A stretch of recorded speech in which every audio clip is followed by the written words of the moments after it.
Hello, good evening, welcome to Rangers Radio. Join myself, Fox, here on the show tonight as Drumchapel's finest and also Bridgeman. How we doing, boys? Well, can I say a huge good evening to you two guys? Massive good evening to the guys in the lobby, to all the Rangers fans that are listening in all over the world. Good evening. Welcome to Rangers Radio. How are you, Stevie? How are you, Big Man? I don't know, mate. I think he's ran out of juice in his phone.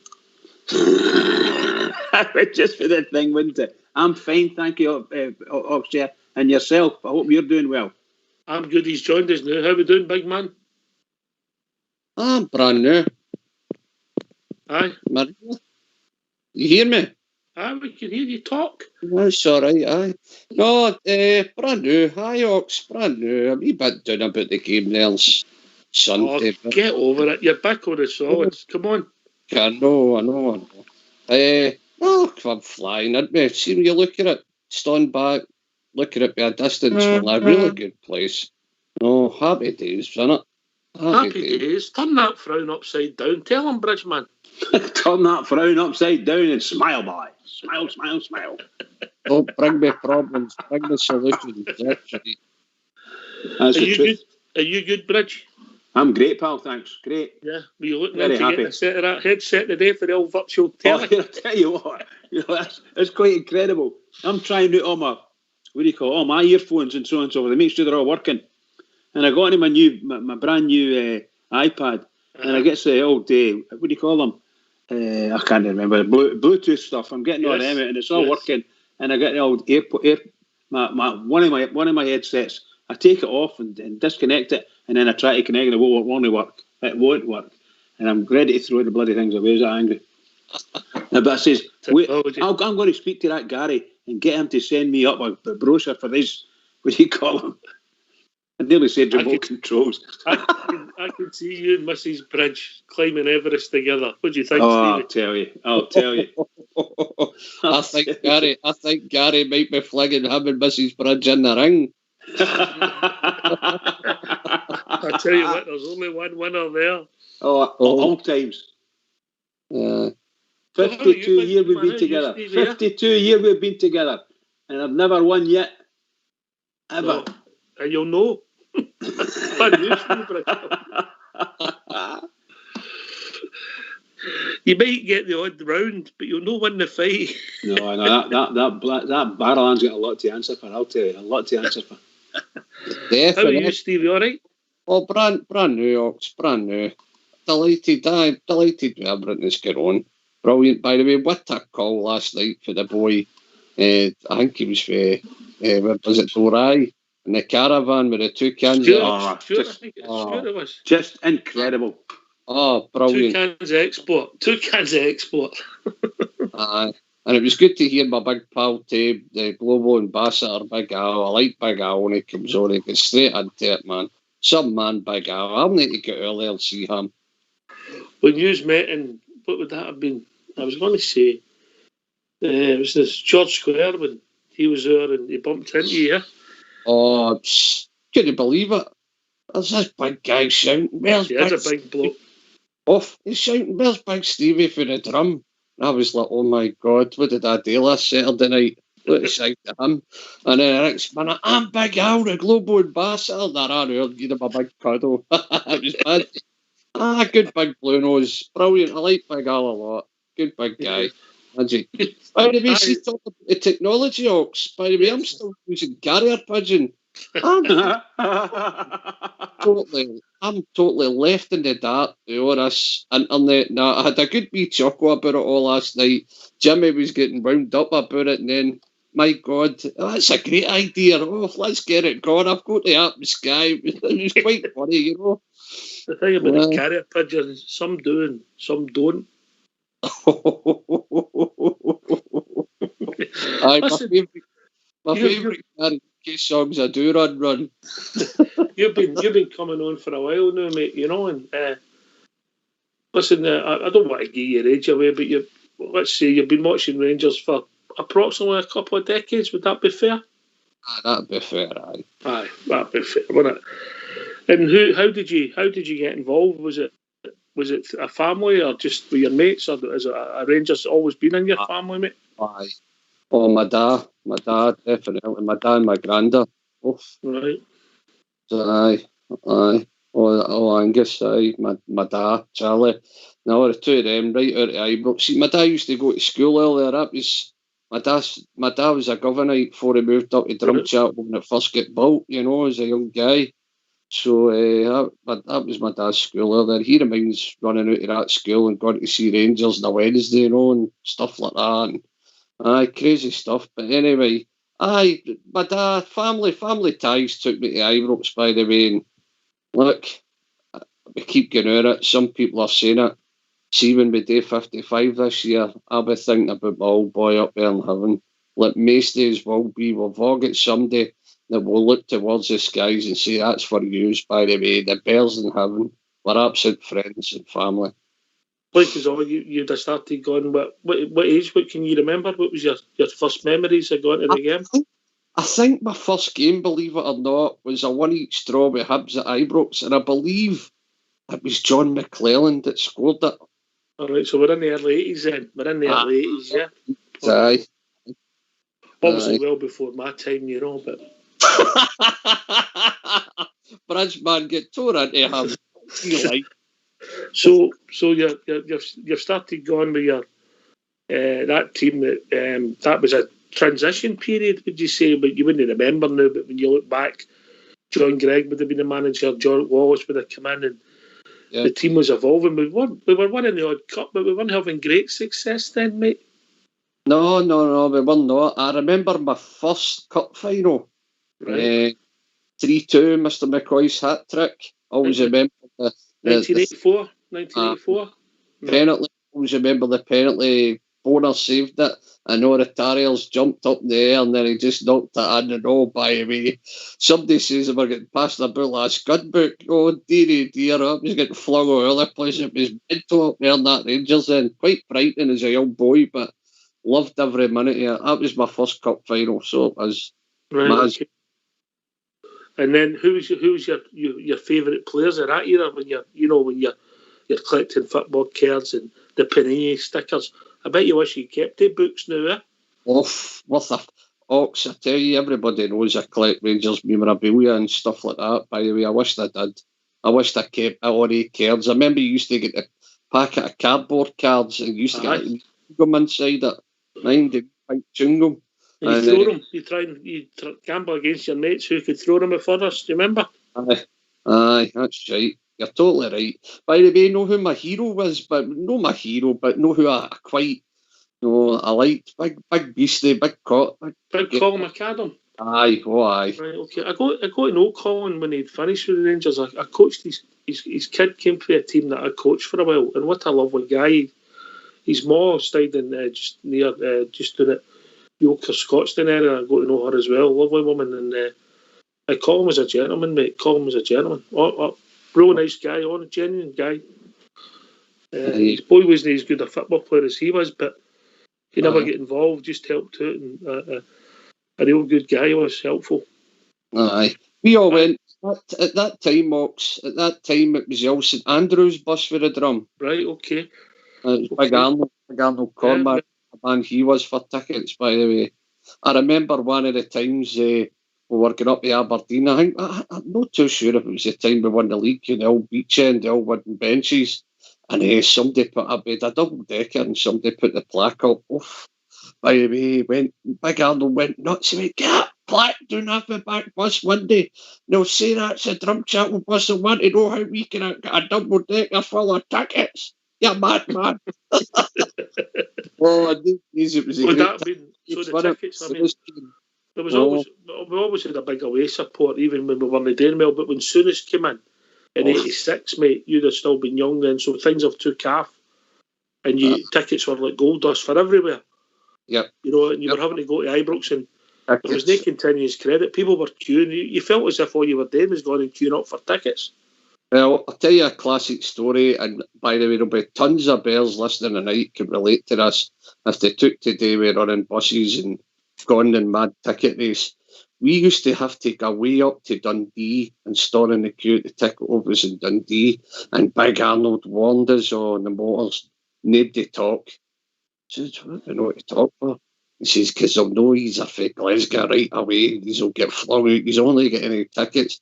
Oh, it was madness, storing in queues and storing like a couple of dummies, nobody able to talk, watching what you're doing, and ducking and diving, unbelievable times. You know, as soon as amazing, the great ticket chase, absolutely mental.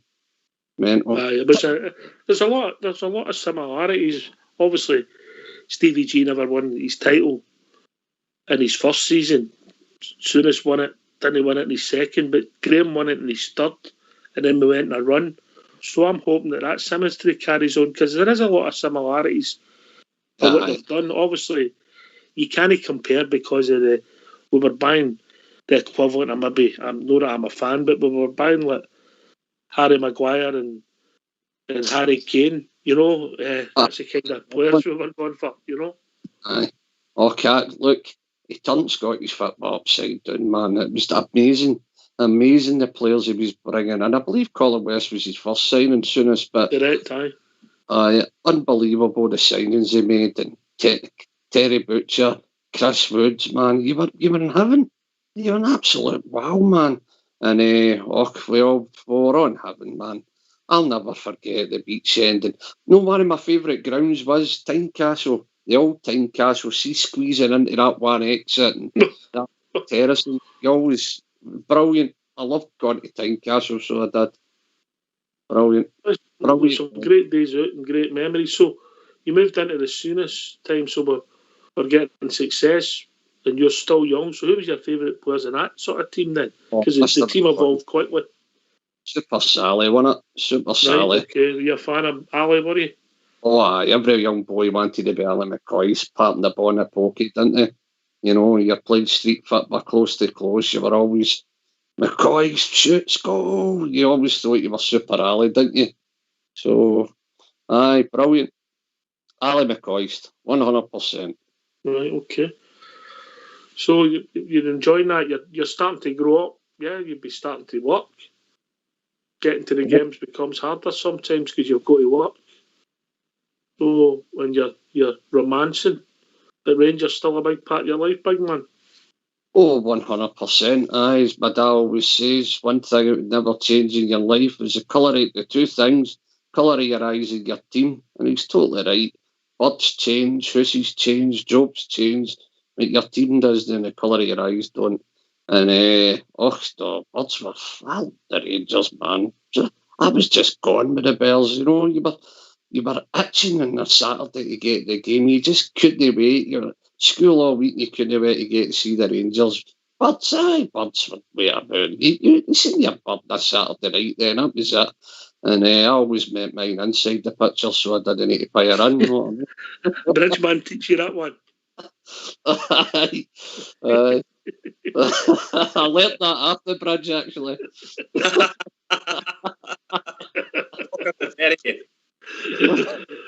So we moved on and we went in that run of success with Soonest and Walter came in, yeah? What was your memories of that time, Stevie? Walter. Oh, well, look, obviously puberty set in and that, you can read a game better, you know, you weren't looking at the crowd, you were watching the games then, no? I think Walter came in, took care, and see when Soonest went away, I don't think I was sure. I thought we needed a name, you know, at that time, but no, Walter came in and it just carried on the way we were on that winning streak. Walter made us very hard to beat, but didn't he? He made us hard to beat. Oh, brilliant. Turned out brilliant. The Walter Smith era, no. I remember going to Parkhead, 17,500 bells, the Jane Field end there. And I just think Walter Smith, the Walter Smith era, no, that's when I seen Rangers. I mean, I tell my boy today about that era, you know, we could give the beggars a goal this start, you know, you were going to beat them. You know what I mean? And it's just how things were then, you know. He was very hard to beat, Walter Smith, no? He never beat that start, but beat them 1-0 and never had a shot at goal. Oh, no. Funny how things turn out, innit? Aye. So we've come through that success, and then we've won 9 in a row. Were you at Tannadice, big man? Were you at Tannadice? Aye, yes. At that time, St Andrews bus was a big impact carrier, and fortunately for us, they had sunroofs at the top, and the tap dancer, you'd a wee bit at the bottom with a couple of tables, and the tap dancer was like your normal bus, but they'd sunlight. Oh, we're all hanging out them, man. That was twice, wasn't it? Twice we won the league up there, wasn't it? I won it with Trevor Stevens scored the goal, and then Header, aye, and then we won it obviously with Laudrup scored. Both of them scored with a header, which was really unusual for the two when you think about it. Yep. Aye, I remember the days and all, by the way. What a steep terrace that was, wasn't it? And that end. Aye. You went back, run behind the goal, and then you went up onto that side bit, looking onto the side of the park. It was like that, wasn't it? It was, the own steepness was unbelievable, wasn't it? Always a good atmosphere there, wasn't there? Aye, there was, aye. I always remember, we were talking about memories of the last time. We used to go, our bus used to get into the wee Dens Club, the Dundee Supporters Association, and there used to be a wee amusements next door to it. So all the weens get flung into the wee amusement arcade place, and all the adults would get in there and bevy up and all the rest of it. But aye, Dundee was a great wee trip too. But what a steepness on their terracing at the time, wasn't it? Aye. I've considered the two grounds are so close, they're so different, aren't they? Aye, they're only half, night and day. Aye. Yeah. So then we've won 9 in a row. Would you put that up with 86? Was that or was 9 in a row bigger for you than 86, 87? I think 9 in a row was bigger for us, so aye. I really do. Did you come back into the city that night and go to George Square? Oh, we drove round. We actually drove round the square, if I can remember right. Because we had a few cans of beer on the way up, and by that time, I wasn't really much of a drinker, you know. I'm the kind of boy who drinks a bottle of Bud, the neck out a bottle of Bud, and I'm singing Blueberry Hill, no? So, by that time, after the game, a few more beers coming down the road. I can't remember exactly what we'd done. I think we did drive round the square. I definitely do think we drove down to the square. I can't really remember, but I can always remember my dad phoning me when I got in the house to make sure I was all right and stuff, you know. My ma was terrible for that. You know, you in the house, you know. I remember that. But no, the Laudrup 9 in a row was the biggest one for me out of them, aye. Mm-hmm. And then obviously we didn't manage to get the next championship. And then we Advocate come in and we had some smashing teams for a couple of years, didn't we? Real stars, real good outfits, yeah. Unbelievable. Gio Van Bronckhorst, Big Alberts, them all, you know, some team, man. Absolutely outstanding. Big Amo was there, wasn't he? Aye, he was there at the time, wasn't he? Aye, he was there. He came in Walter Smith's last season and never played for nearly a year, Big Amo Russo. Aye. You know, so we moved in there, and who was the people you were enjoying then? You know, you've grew up a bit. That's nearly 20 years. You've been watching the Rangers by then. Aye. There's that many, isn't there? There's that many. You know, see, it's funny how it goes. I mean, it was McCoy story time for me, right? And then as you grow up and you start to read the game more and you watch the Rangers, by the way, I couldn't see why Big Richard Gough. What a player he was, wasn't he? What? Why? Aye, was some player, Gough. You know, he was so athletic when he started. He'd go in the box. Total pro. Aye. How he lived away, and you know, you could see his leadership qualities in the part. And saying that, was how many players could have wore the captain's armband in that team, man? Right. So we moved on to Advocate, and short-lived. It was about 3 seasons, wasn't it? Three and a half seasons, and we done with some great times with him. But ultimately moved on, and Big Alec came in, and then we had the couple of helicopter Sundays under McLeish, and they won 7 trophies out of that. What's your memories of that era, Stevie? I think the pick of McLeish's is going to be Helicopter Sunday for me, even though the Lovencrantz Cup final was absolutely wow. Gold. And by the way, the big man doesn't get enough credit for what he done for Rangers. Alec McLeish. Look the way the other mob idolise, what'd you call him at the time? Martin O'Neill. Look the way they idolise him, and he only won 7 trophies to for them. You know what I mean? The big man made his match for it. He didn't get an awful lot of credit, Big Alec McLeish, for what he done for Rangers in my eyes. But what memories. He lived the dream, didn't he? The big man lived the dream ways. Absolutely brilliant. Some of the Helicopter Sunday, man. Come on. There at Motherwell. Unbelievable. And do you know what I always remember? The banner that day, Keep Believing. Big bar. No. Just unbelievable stuff. Were you at Easter Road that day, big man? No, I wasn't, to be honest. No, I wasn't there. It was a Sunday, so you'd have been at Mass. well, there I've been about. I'd have been leaving a wee package, aye. That's what I'd have been doing, aye. Leaving my dinner. Could you remember what you were when it broke? Because it broke quite quickly, didn't it? It didn't half. I do remember where I was. I was in the house at the time, and I ran round the wee. There's a wee. My house at that time, the drum was doing Summerhill Gardens, though, and I ran round the square. I ran round the wee bit. I always remember wee Turbo style across was he was laughing at the window. I ran round my boxer shorts. I was going out that night. Well, we're going to a do that night somewhere. I don't know if I was going up the tower or whatever, but we're going to a do. And I was watching the football, and I thought this is never going to happen, and then it did. And by the way, wow, man, what a night that was! What a night!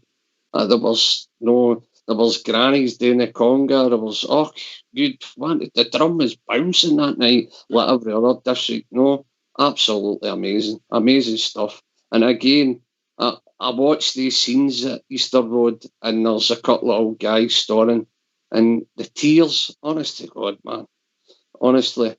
And me and Jim, it comes on sometimes. We had a wee drink that night, and he's an emotional bird, Jim. He loves the Rangers, man. Tells a good story, doesn't he? Oh, we need to get him on. Tells a good story. So we're moving on there, and then we're into. I'll skip a wee bit, but Walter come back in with the Manchester sort of era. That started Walter's 3 in a row. So with 4 fabulous seasons when we won the league 3 times, we were robbed and cheated and all sorts of the other one, and obviously we got to the Europa Cup final that Masty's thought we'd never see. Rangers European Cup final, a European final, or the European Cup. But what was your memories of that time, mate? Just bonkers, wasn't it? The run up to that. I remember as Wien Oval. We played Dundee United just before it. Wien Oval scored a screamer, and I thought, look, it's funny how you remember some of the bad stuff, and the good, but look the way we were treated once again with the SFA, with the playing all the games before that, and lights at Zenit, their FA let them rest for 2 weeks or a week before they played it, and hindsight's a wonderful thing. Look who beat us, we Advocate, no? It was strange, man. It was strange. And how did you get down to Manchester, mate? But I bunked work. There was only 2 allowed at the department. It was 16 bodies. I think 10 escaped. So we went down, me, Myra Hinley, and we jumped down in a Drumchapel Loyal bus. We joked. And by the way, see the trip down there, it was just, I'll never see it like it again. It was just a convoy, every garage, everywhere you went, there were flags, scarves. The side of the road was littered with stuff, and it was just mayhem, wasn't it? It was absolutely fantastic. See, you had Manchester, man. You were just like, wow, man. The amount of people, amount of bears that were down there. Jeez, oh, man. Unbelievable scenes. And unbelievable times. I remember one of the big tellies broke down, and there was a wee bit of this and that. But we were in the big square where the telly was fine, and bottles of beer, and the people you bumped into and talking about Rangers and bringing back memories. What a trip. Even though we get beat, what a fantastic trip, guys. No. It was fantastic. You know, it was someday, mate. Hopefully, for all the generations, we can get another one at some time, and we can do it again and travel and the numbers, because it was unbelievable. I think everybody was surprised. You know, I thought it would be big, but when I arrived in Manchester, I think I arrived about 10 o'clock in the morning, mate, in the city centre. I was meeting somebody, and one of my mates, the Swaz, well known in the West End of Glasgow, and he's no longer with us, and it was just mental, you know. But I'd never seen. I was shocked. I expected something, but it was just a lot more. It just took your breath away. The blue when you looked, it was like brilliant, absolutely brilliant. So then we moved into Walter's time, and it came and went, and then we were real trials and tribulations, and you found out who was a Rangers supporter and who wasn't, a big man, eh? You always do, don't you? You know, when the chips are down, you find out who's who and what's what, don't you? So, but what can you do in these scenarios? All you've got to do is support your team and go support them and do your best and stand by them no matter what. That's it, you know. You know, it's just what happened, and anybody can get the boot put in, done it. In my eyes, there was nobody held back. We were ripped asunder with everybody, but we stood strong. We stood strong as a support. You know, I always remember Jim and John Gilligan, who was part of Rangers, revival there. They're real Berzocks, you know. I mean, I'm a Rangers man, and I love the Rangers that go. But these guys are, they're Bears, you know, and unbelievable. Guys like John Gilligan and that helped keep us sane, didn't they? You know, during all that time. I've known John all my life, mate. What a gentleman and what a nice guy he is, first and foremost, you know. Aye. But good bear. When Gilligan stood on the Wednesday night watching Rangers the piss and rain, you know, pardon the French.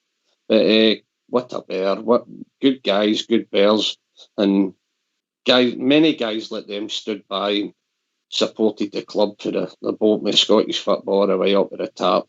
And this is why I keep going back to when we won the league this time, for where the journey we've been on, the things that have happened to the club, the people that have been bears that have been ill and passed away and never seen us get back on our feet. It's more for them, you know. It'll be pure emotion, raw emotion. And the young deserve it as well, mate. Oh, the young boys. As I said, I mean, there's in the Ibrox disaster thing there. We got the Roberts Memorial, and I went up to me and Jim went up. There was 4 young boys. The drum passed away in a matter of 3 years there. And we went up with tied scarves onto their benches. I've got Rangers benches up there together, more or less the same wee grounds. And we tied, as for the youngins, I mean, they're my wee man. He's 13 ox, and he's never really seen Rangers winning anything, you know. So, it'll just be pure emotion, you know. And I hope he can maybe be telling a story about the night we got 55 and me and my dad on this and that, and with Tandy's popcorn machine and all that, you know what I mean? You're a dancer! Sorry. Liv should have just scored. Oh, yes, that'll do it. And also, mate, there'll be somebody maybe turning up to get you with a big white motor. Don't forget that. Don't forget that. Because that's going to be the night of all nights, mate. The week of all weeks, maybe. I've told you, I'm 25 years. I'm in 2 bonds. I'm in the flute bond, the whiskey bond, right? And I've put a bottle of vintage away for me, you, Fox, the Bridge, and all the boys in Rangers Radio we tie up. We'll be drinking and we'll have cigars in our mouth, and by the we'll be eating. And the bowler hats, don't forget the bowler hats on. And Bridges Hawaiian shirts, he's got a nice selection. So how did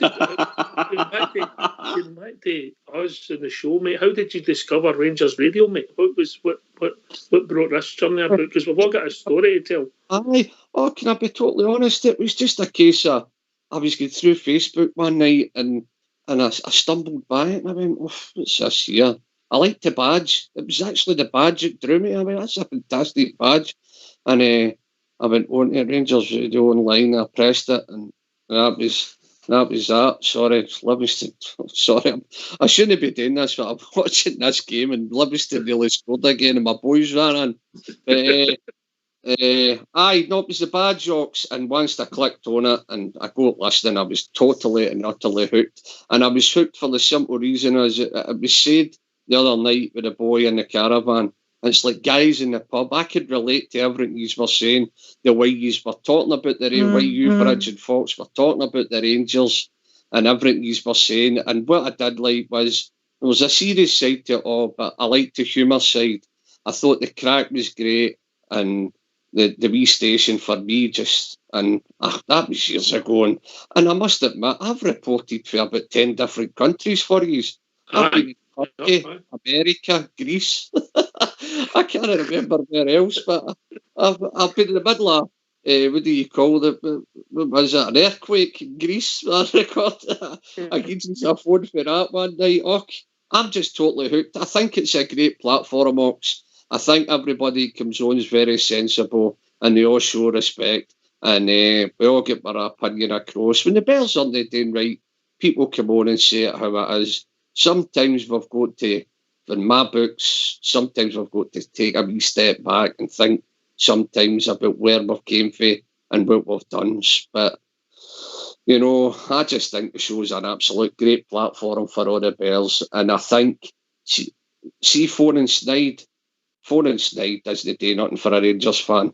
They'll twist it, they'll make you look daft, and they just make you look bigoted and all the rest of it if you tell the truth and see things how they are. But platforms like this are for the Bears. People are listening, and yous guys deserve for what yous have done for all the people, all the old buddies and everything else during this lockdown and everything. Yous deserve good callers and good listeners and a good amount of listeners. There's a lot of good platforms out there, like Big Alec Kelly and me, Kenny McCallion and them. They've got a good wee platform. But for me, obviously everybody's got their favourites, and I think Rangers Radio's got everything, the whole package for me. And that's no disrespect to the boys. I know all the boys, and they know what kind of boy I am, so they don't know in any shape. The Rangers Radio tie-up with yourself, it didn't start, but when we talked about the memorial to see if we could help put, and that went for that took off the badges, couldn't you? Did follow that for shelf? Unbelievable.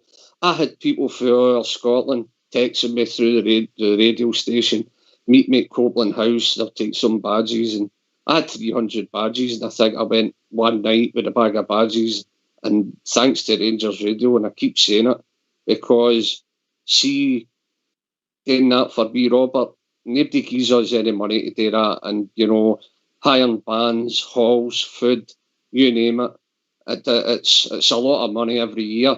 And for what Rangers Radio done for us with the badges, first of all, you let us use your crest, and second of all, the amount of punters and the amount of help these give us, our wee association to do that was absolutely out of this world. And it just shows you about what this platform does for the Rangers family. Absolutely out of this world. It's a two-way street, mate, isn't it? It's a two-way street. Everything's got to be a two-way street. Shuts off my back if you need it, guys. Shuts off my back if you need that. That's how it should be. You know. So, last question. By the way, do you know how long you've been speaking for? I've not got a clue. Right, I'm not going to tell you. Right, last question, right? In your opinion, if we win the league this year, and hopefully we do, and hopefully maybe even get closer this evening, but will this be the most special? Being in a vintage, obviously you were there in 64, that treble team, you've seen the 75 team, you've seen the 72 team, you've seen the Soonest team, you've seen the 9-in-a-row team, yeah? Right. And then you've seen Advocates team, Walter's second time, Manchester team. But if we do win 55 this year, do you think that tops it all because of the circumstances around it? Two reasons, Ox, two reasons. For my dad, right? My dad is obviously not ways now, right? So personal basis, think for my fair and stuff like that, but really for the journey, all the Rangers fans, what all the Rangers fans have had to endure, they try to rip our club apart. But what they didn't realise was the galvanises and the Rangers fans no, they stand alone and they don't need anybody. And only for that sake of the journey, Ox, for the sake of the journey, I think it's going to be the most emotional, and for me, the best. For where we've been, the journey we've come in. I mean, look at the crap we've had to endure just with Stevie G come in. Like, he'll do nothing. He's a rookie manager. He's only done 80 million Cat Celtic. Come on, man. The garbage we've suffered. And I know a lot of people will say, but no, we've not had enough credit. Steven Gerrard has come in and there's been steady progress all the way to where we are now. Every year in Europe, he's flawless in my eyes. He's turned Ibrox into a fortress again. We're naming Europe's back. We've got that respect again across Europe. Nobody's saying, "Oh, I give us Rangers. We fancy them." Nobody has. And that's the truth. And by the way, anybody that checks stats looks at that, they wouldn't want us at all. And that's some of the big boys too.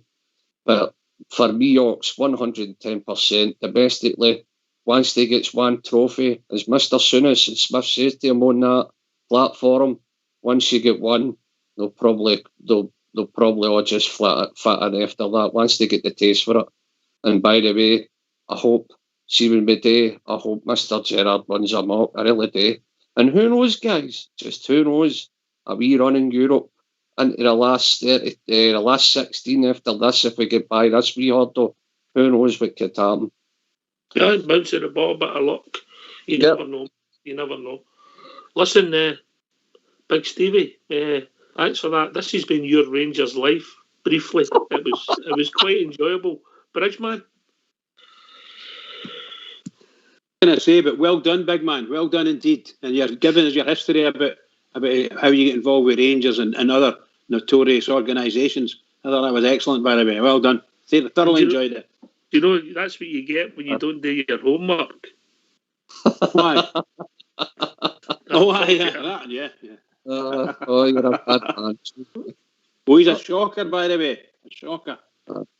By the way, the lads in the lobby are saying, if you don't hurry up, Stevie. Is everybody Steve? That's brilliant, isn't it? Just brilliant. Great sense of humour, boys. Great sense. You've got to have on here, Bridge, innit? You know, you've got to... Bridgeman was watching you there with a virtual headset on, you know what I mean? See what you were up to. He was doing one of them a day.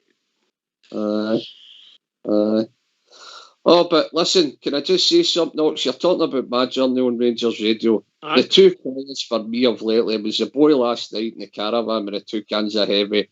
Absolutely brilliant, buddy. Wherever you are, I hope you're having your 2 cans of right, buddy. And see the old boy that phoned a couple of weeks ago talking about his daddy's 90 odds. I can't remember the lad's name, but I think it's Ian for Christchurch. He lives in Bournemouth way. Ian's in Christchurch, down on the south coast. I think it was Ian. I might be wrong.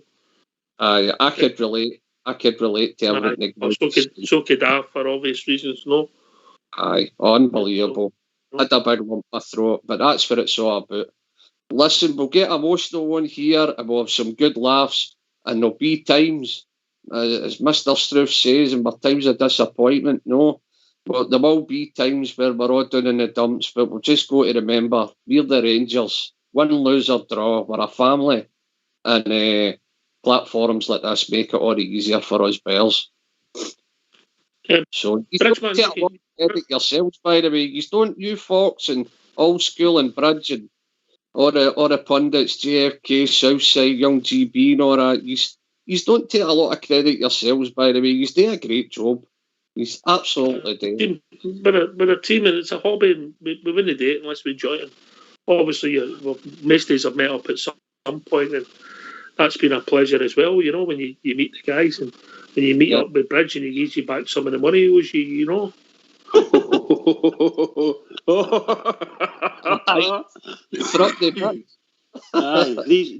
These are moments that never happen. No. Bridge, I'm going to ask you a question, Bridge, and when Stevie talked about his time, I talked about the journey, and I've talked about the bad times before we move on to when when being a Rangers supporter, there was a lot of people thought it was easy. You were a glory hunter. One year that was it because you always got success. Well, the Bears have shown you it's more than that. Eh? Oh goodness sake, yeah.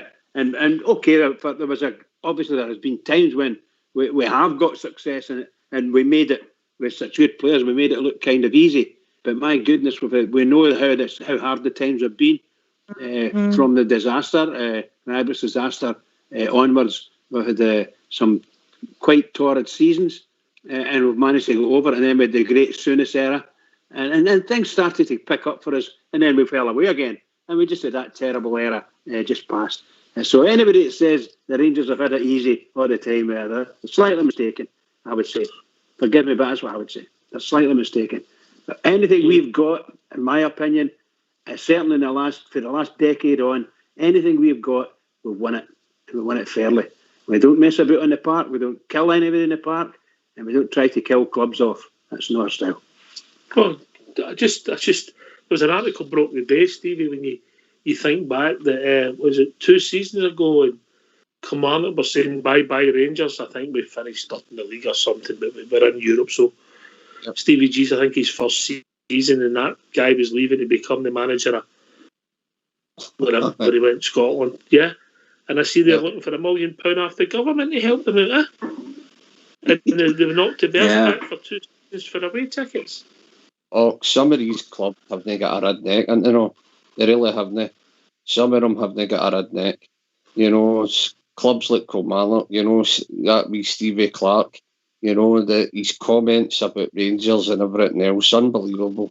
What was the story, Ox? I didn't. I'm gonna be honest. I didn't. They're looking for £1 million. I don't know if it's a grant or a loan, mate. I don't know. To survive, mate. They're saying need £1 million, but I don't know. I never read it. I believe it's a loan, Ox. Yeah, I believe it's a loan they're looking for. Maybe of any description.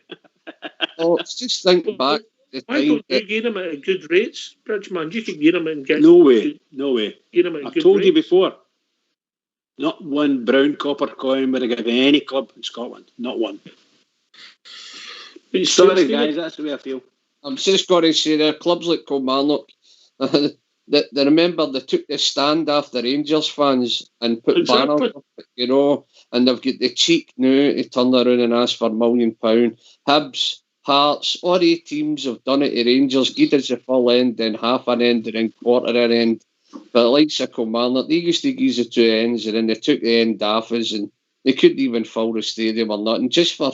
Why cut your nose off to spite your face? No, that doesn't make business sense. That doesn't make business sense. They deserve everything they're getting. Right, okay. I suppose we better open up the phone lines. That wasn't meant to happen, by the way. That just happened. So what's the number, Bridge? The number's 0141 356 1972. Or joins the Skype at RangersRadio.online. We brought in a call with Fox and Old School Blue. If you phone up, hang up, and we will phone you back. And then we'll bring you into the conversation. As last night proved, Stevie, you can talk about anything you want on Rangers Radio. Unbelievable. I had a wee chuckle to myself, I was, where is this gone? No, it ended up pretty sensible, to be honest. I think Jimmy I think Jimmy didn't realise, see when he found out that it was on Sky. Fair play to him, he put his hands up right away, But no, it's something that I would never have thought of. For me, there's nothing like a full day out with your family, got to Ibrox, something to eat or whatever it is, or a beer, or meeting your pals and discussing, right, what's the team going to be, and then meeting the boys at the bistro, like Bridge and all them, and getting a bit of their crack before you get in. Nothing will ever touch that. Nothing will ever beat it, But for the old buddies that can't... It'll not be long till you can pause a game now like you do in Sky and actually touch the player like a touch screen, and it'll give you all the player statistics and all the rest of it, and then you can play the game again, and it'll be... listen, technology's moving on, innit? It's never going to stop. It's always going to keep going. So, but for me, there's nothing like being at the game yourself, a full day out, few beers, meet your pals. Can't whack that. Well, people say that in the place, I never thought they would see forklifts without forklift drivers. I says, I know a one up in a whiskey, Bond and Glasgow, has got a forklift without a driver on it for years. We need to stop having that meeting at 7:30 in the morning. The wheels of industry turning. Nice one. Right, okay, so where are we, Bridge? We're building up. We've drawn a game against Kilmarnock. We're moving on. Nothing's happening. We just have to keep playing and keep the confidence up and go and beat Ross County on Saturday, yeah? Absolutely, pal, absolutely. Wasn't it Kilmarnock? You went to Kilmarnock there, was it? It was Murrable you thought of it. Sorry. Speaking to it. Murrable. It's all right, so just in case I was away in a different generation, you know. But no, yeah, you're right. We've got to keep it going. We've got to pick our heads up. And, oh, my goodness. What I was going to say. I was going to say something really sensible. We've got to pick ourselves up and keep going. Just get started again, get the ball rolling. And fortunately for us, it's at Ibrox. So that's a really good game to get our teeth back into the game again. And let's see how we do, because we really need to pick it up and start winning the game again. Not as if we haven't won games, but you know what I mean. It's just we just got to do it, and I'm quite happy. If we do it, I'll be very happy. Very happy. 3 points and a box ticked. Another game going. That's what it is, Stevie. Tick the box, is it? That's it, Ox. I mean, we won here at the weekend, and then we go to the spoon burners, as Jimmy calls them. We go to them, and see if you win that game, that brings it down to what, 13 games? 12? That'll bring it down to 12 games. 12, and you're 21 points. So that means if they win their 3 games in hand, you'd still be 13 points clear. So that means you can afford to lose 4 times and still be a point and tap out the games. I just can't see it happening. I mean, we've got Ruth and that coming back. We've got Ryan Jack at training again. And I think they'll give the team the lift they need to get through. Give them that wee boost to see games. Well, mistake players, because 2 of the 3 of them would start most times, Stevie. Aye.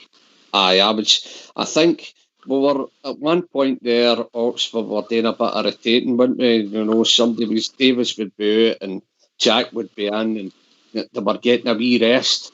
Well, the boys up there, they knew, aren't they getting that rest, you know?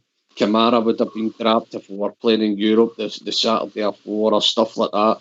You know, there was a wee rotation going on there with the boys, but it'd be good to get Jack back. And by the way, Roof's a predator in that box. I mean, it's all right saying no hindsight, no that, but I thought Roof would have scored a goal there on Sunday for us with the balls that were going into the box. I think his predatory instincts, he would have scored there at the weekend, and I think we missed him a wee bit. I really do. Pitchman? I can't disagree with that. That's a good point. You know, I thought that Morelos would have been the one to be picking up these loose balls, as I say. It obviously never happened to the way we wanted it. And yeah, I think Roof may have been a different type of player that would have caused problems for them, just because he just drops off and picks the ball up and gets himself into lovely spaces. And it causes danger, doesn't it? It causes danger. And Morelos never caused much danger at all the weekend. So it's onwards and upwards, and let's do it. Let's get them down. Ross County down to Ibrox and leather them. Mollocate them 1-0. Go yourself, Bridge. Go yourself. You dancer. Can you not just go for 2 just for a change? No. I'm true to myself. Bridge, you'll go to the last game of the season, surely. Well, we'll see how we are. It's obviously it's nerve-riddled. My decisions are nerve-riddled at the moment with the team. If it was going to the matches, I wouldn't be bothered. I'd be right in there, and I'd be happy to watch my team and score goals. That's all I want to do. And the shall we say, the 1-0s they're just a base. That's the base for me. That's the least I want is a 1-0. That's me. I'm into it that way. I'm into it. I can only agree. Forgive me, everybody. I hope that nobody takes offence the way I like to do things. Oh. Well, too late anyway, because I'm going to do it anyway. You're not going to change now, are you? No. No, we don't want you change neither, do we, Stevie? No, the Bridge is a Bridge, man. The Bridge is a legend from my neck of the woods and where he lives now and amongst the Rangers family. Bridge is a legend and they'll never change. But can I tell you something? I'll say it and I'll be honest, I'll take a Bridge man for the next 12, 13 games, whatever's left. Oh, aye. I don't think there's anybody would take that. But I think once we get this hurdle and we get this silverware and we go on the line with it, I think then people will start looking at this group of players differently. They'll go to success and then they'll look at their record in Europe and they'll say, wait a minute, this team's done all right, you know? Aye. Well, you see, you hear the pundits, they're the first to say it. Our Rangers are great, they've done this, done that, but they've not won nothing yet. That's all you get out of them, but they've not won nothing yet. And I dare say, once they get the first one, Ox, and they get a taste of it, I believe they're better to come. And I agree with, I totally and utterly agree with Albert. There's a lot more that Rangers are building something special, and I think there's a lot more to come. I really do. I agree. I think they'll get the credit once they get silverware, and I think that's how you're judged at Rangers. And if you like the successful clubs, Bridgeman, you're judged not always on performances. You're judged on what you win now. Oh yeah, 100%. It's what you've got and how did you do in that tournament and so on and so forth. That's what puts the value into your players. It's just exactly that, and I'm not kidding. You're okay playing lovely football and getting close. You have to be good. If you're really good up front and get the goals, you'll win tournaments. I've been looking, and I'm going to ask you a question. They trick, they smoke mirrors, and when I looked, one of the guys who was in, it's no similar, but the Advocate was in a bit longer going forward, but his record, he's played more games in Stephen Gerrard's team, but in Advocate's first season, and remember the money we spent, Big Stevie, yeah? In Advocate's first season, there was 36 league games. How many of them do you think we failed to win? His first season, Advocate, how many did they fail to win out of 36 games? I'll say 12. All right. Bridgeman? That's what I'm asking me to really guess here because I can't remember it all. No. Did you say 36 games? Yes, and we won the league, remember? 36 games. How many games did we win? How many did we fail to win? How many did we fail to win? I do apologise. How many did we fail to win? I'll go for 7. Okay. Stevie was the closest, 13. Oh, wow. 8 draws and 5 defeats, Stevie. Aye. And won the league. See, I always remember the money Advocate spent. I always remember there was times he didn't really do particularly good in Europe. And there was times in the league where there was barn spells, if I can remember that. And that's why I said 12. It was a total guess, don't get me wrong, but I'm just saying to myself, right, you're asking that question, you're asking it for a reason. So, and I could just remember that there was wee barn parts in Advocates where we were kind of losing the rag with him a wee bit. But no, that's nuts, isn't it? That's totally nuts for the money he spent and everything else. I mean, look at that and look what Stevie Gerrard's done this year. And we've got, you think on Sunday, some of the players were going loopy, no? It was like 2 points drop, you know. It was 2 points drop, but you know what I mean? It was like, you know, as if they won their game on Saturday and we lost theirs, you know. Night and day, Ox, eh?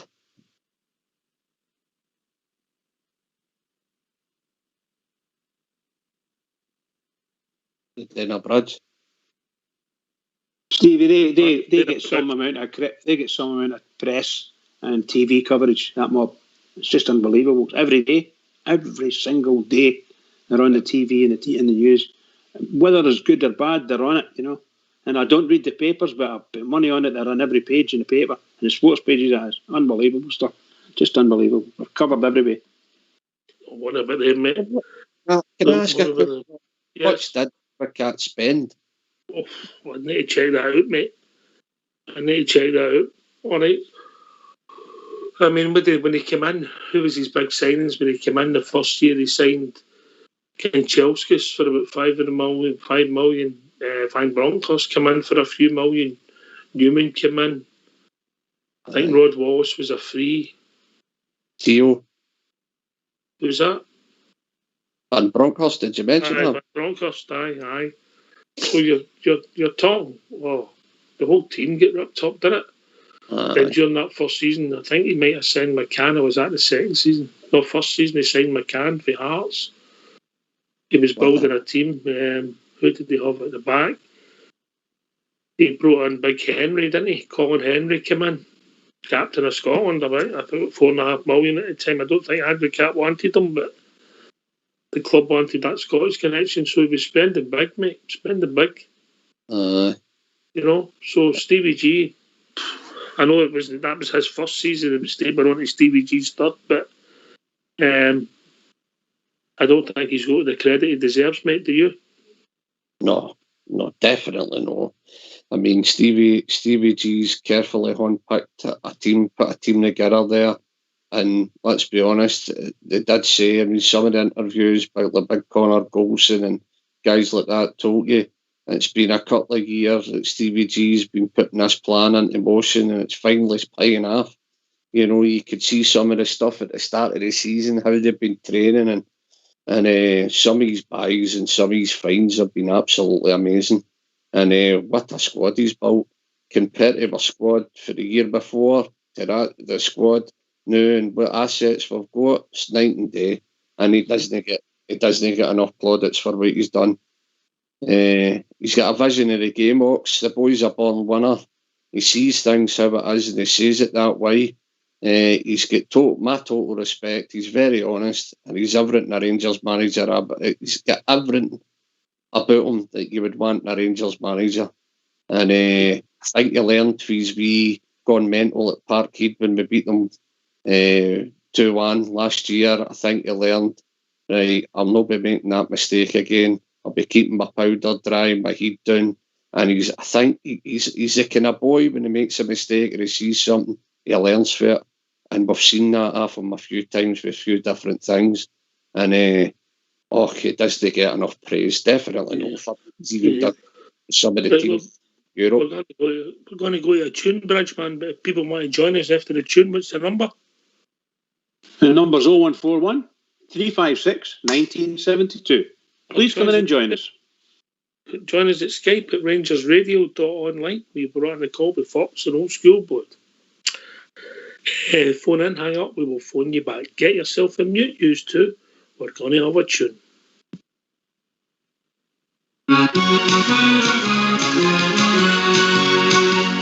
How many years ago, my boys, I left the Glasgow town. I followed the pull of the Yankee land and here I've settled down. Although I meant no Bridgeton Cross and my friends so near and dear, but I would give if I could have the Rangers over here. Singing Talk of California where the sun shines all the year. Singing Bama about your Broadway light so clear. But it would fill my heart with gladness, it would fill my heart with cheer, if we only had the Rangers over here. For they're the finest team in all the land, and I'm sure that you'll agree. To see them win is something grand, it's part of history. For the boys who fear no noise, my lads, and I mean this quite sincere. What I would give if I could have the Rangers over here. Singing Buck of California where the sun shines all the year. Singing Bum about your Broadway life so clear. But it would fill my heart with gladness, it would fill my heart with cheer, and we only had the Rangers over here.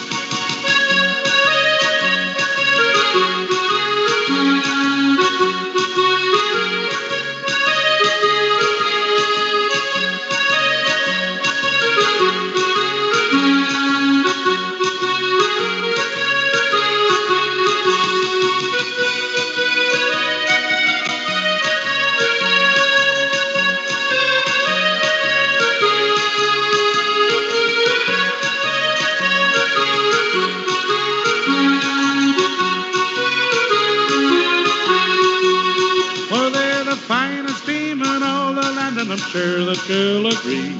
To see them win is something grand, it's part of history. Where the boys who fear no noise, my lads, and I mean this quite sincere. What I would give if I could have the Rangers over here. You can talk of California where the sun shines all the year. You can bomb about your Broadway life so clear. But it would fill my heart with sadness, it would fill my heart with cheer. And we only have the Rangers over here. And we only have the Rangers over here. And we only have the Rangers over here.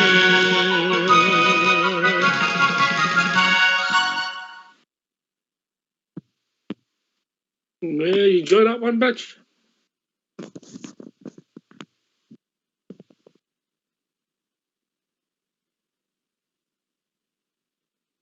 You back with us, Bridge?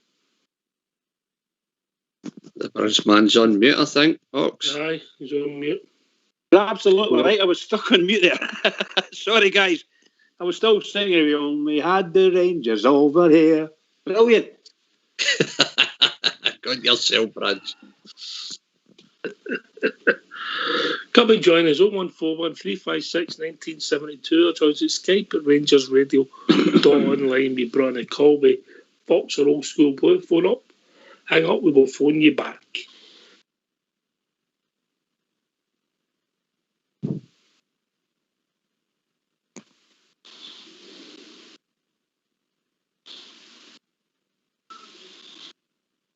You there, Ox?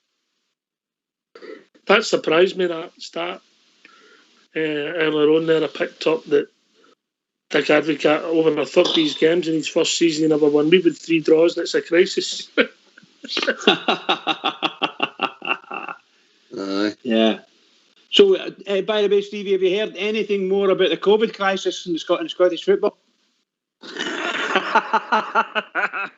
Have we all fucking sick, fed up listening to it? Aye. All the lies that's getting said, Bridge, with their manager. I mean, even St Johnson's with a pot shot at them now, you know. Just terrible, by the way, it's just terrible. Telling a lot of lies about St Johnson's dressing rooms and all that, and then St Johnson's have released a statement saying, look, we met everyone what they requested and didn't moan before the game, they didn't moan about anything after the game, and then he comes out with a rant, and he's just firing bullets in all directions, and it just tells you one thing, that he's totally under pressure and there's cracks, you know, and that's the bottom line. He's a guy fighting for his job. He's just a clown. Absolutely. I don't think he is fighting for his job, mate. I think he's fighting for a payoff. Aye, sure. He's wanting this payoff. Aye, as simple as that, mate, because I would think that he'll never get another job in football, mate. Aye. And Scottish football would be the better for seeing the back of him, mate. Will be. Yep. I think UK football will be still better for it. Just get him out of football together. He's just terrible person. Terrible person. You know, but we'll see. That's no our business. We've got top people in position at the moment. Big Stevie. 100%. And I was listening to some of the chat on Rangers Radio the other night there, and we're talking about the board.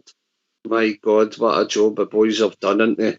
I mean, we can talk about how great Stevie G and the team he's built and what the boys are doing and where we are, 21 points and all the rest of it, but you've got to hand it to the boys up the stair, you know. Unbelievable what they've done. They've backed Stevie all the way, they've backed Stevie G all the way, and every one of them, you know, you've got to hand it Mr. Douglas Park, you've got to hand it to him and the boys, you know. They've stuck by him, the money they've pumped in, and they're bringing the guy Buzzgrove in and bringing other people in. It's wow. It's well off the park, night and day for where we were, say, even 18 months ago. You know, I mean, the Scottish FA can't get a sponsor, and we're getting sponsors nearly every week for everywhere. And that's part of Stevie G being a world brand, Rangers being a world brand name. You know, it's amazing what they've done. We're getting Grey Goose vodka and they're getting Glenn's vodka. Anyway, I think Baloo the Bears joined us. Evening, Baloo. Good. All right, mate, you're quite quiet. Speak up, mate. Any better? No. That's a bit better. Carry on, mate. How's things, mate? Long time no hear. Don't worry, I've been listening every night, boys. I've listened all the time. I've just not been phoning in. I've not been a wee bit COVID-ated and all that sort of stuff. Don't get me wrong, I've not had the COVID. I lost my job because of it and all that sort of stuff. So, all right, sorry to hear that, mate. Sorry no, that. I'm all right. I got a job somewhere else. So, yeah, I just been doing the show again. I've been enjoying all the shows. It's been great fun. It really has. If you dare lose your job again, give us a phone, because Bridman, he runs that internet gigolo service. No one's here laughing. Yeah, listen, I've already had a job offer for Stevie anyway. Right, go on in. No, Daddy to me, he said, I'll get you to play for the Bond sometime. I was working up at the Bond and he said, we'll get you up and play by the Bond sometime. It's all you've got to do is call me up there, try it, and you'll be brilliant. Brilliant, mate. Brilliant. So, how do you think things are going then? Obviously, we've not heard from you for a while, and you must be pleased, mate. Over the moon. Absolutely fantastic. Everything that's been said has been right on the mark. I remember that, I can't remember who it was. One of the boys had a real rant after the St Mirren game. Oh, it went mental. And I must admit, it happens. It happens, in fact, but you lose games that you don't expect to lose. Sometimes you lose games you should win. I mean, look at the cup final. So it happens, but one of the boys went ballistic, and I can understand what he was saying. I just thought he went a bit of a ring. But generally speaking, everybody's in the same sheet. The team are playing great. The squad are actually playing great. We're talking about people that, haven't played for weeks and they're coming in, they're performing, they're doing their job and all the rest. I mean, Blair's had was out for weeks, no performing, then he's dropped in, done it 4 excellent games, and all right, he wasn't great on Sunday, but it's maybe more down to the pitch and everything else. So, no, I'm loving what I'm seeing, and I'm loving the way that the squad are going about it. I'm loving the way Chav's going about it. He's just Stevie was saying earlier on, he's just everything you'd want to see in a Rangers manager. He's a class act. He's a top professional football player. He's got the right attitude, not just on the park when he was a player, but now on the play off the park and in the back room as well. When they're coming out for interviews and they're wearing the masks and all that sort of carry on, especially the nonsense you see the other side. It's just quality football. Absolutely brilliant. I'm more than on you go, man. Hi, Baloo, big Stevie here. Baloo, see the boy you're talking about that had the rant after the St Mirren game? That was your Robert for East End. He did a wee blowout, but he did come on to the show and apologise for his rant, his behaviour. Oh, yeah, I missed that. Robert is an emotional player. Anybody will tell you on the show. Robert comes on, he's a fantastic player. Mate. He wears his heart on his sleeve. He wears his heart on his sleeve. I really wasn't someone about I mean, I know guys that are like that. I know guys that, my brother, I've heard them get happy to Morelos stuff, and then 2 weeks later, Morelos gets like a goal, and then the next time he gets 2 goals, and all of a sudden, it's like the sun's shining out somewhere. And some people just react at the moment in time, don't slow down, don't stop, don't look back, all that sort of stuff. They just, what they were hoping for, what they were wanting. That's one of the hardest things that we do on here. Seriously, when you come on after a bad result, I think Bridgeman will burn you and you're trying to be objective. It's very difficult because Bridgeman, emotions get high, don't they?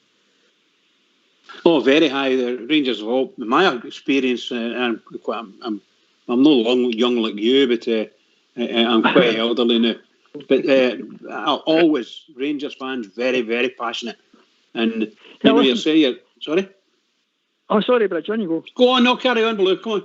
No, I was just going to say that I've been seats over at Ibrox, and I had the last season ticket I had was in the main stand, and there was a guy behind me in the row behind me, and honest to God, I mean, there was nothing to keep him happy, and it's obviously his outlook, his view, his way of looking at the game, and it drags you down a wee bit, but I said, I know people that are like that, and they only want the best things. One of the best things for Rangers.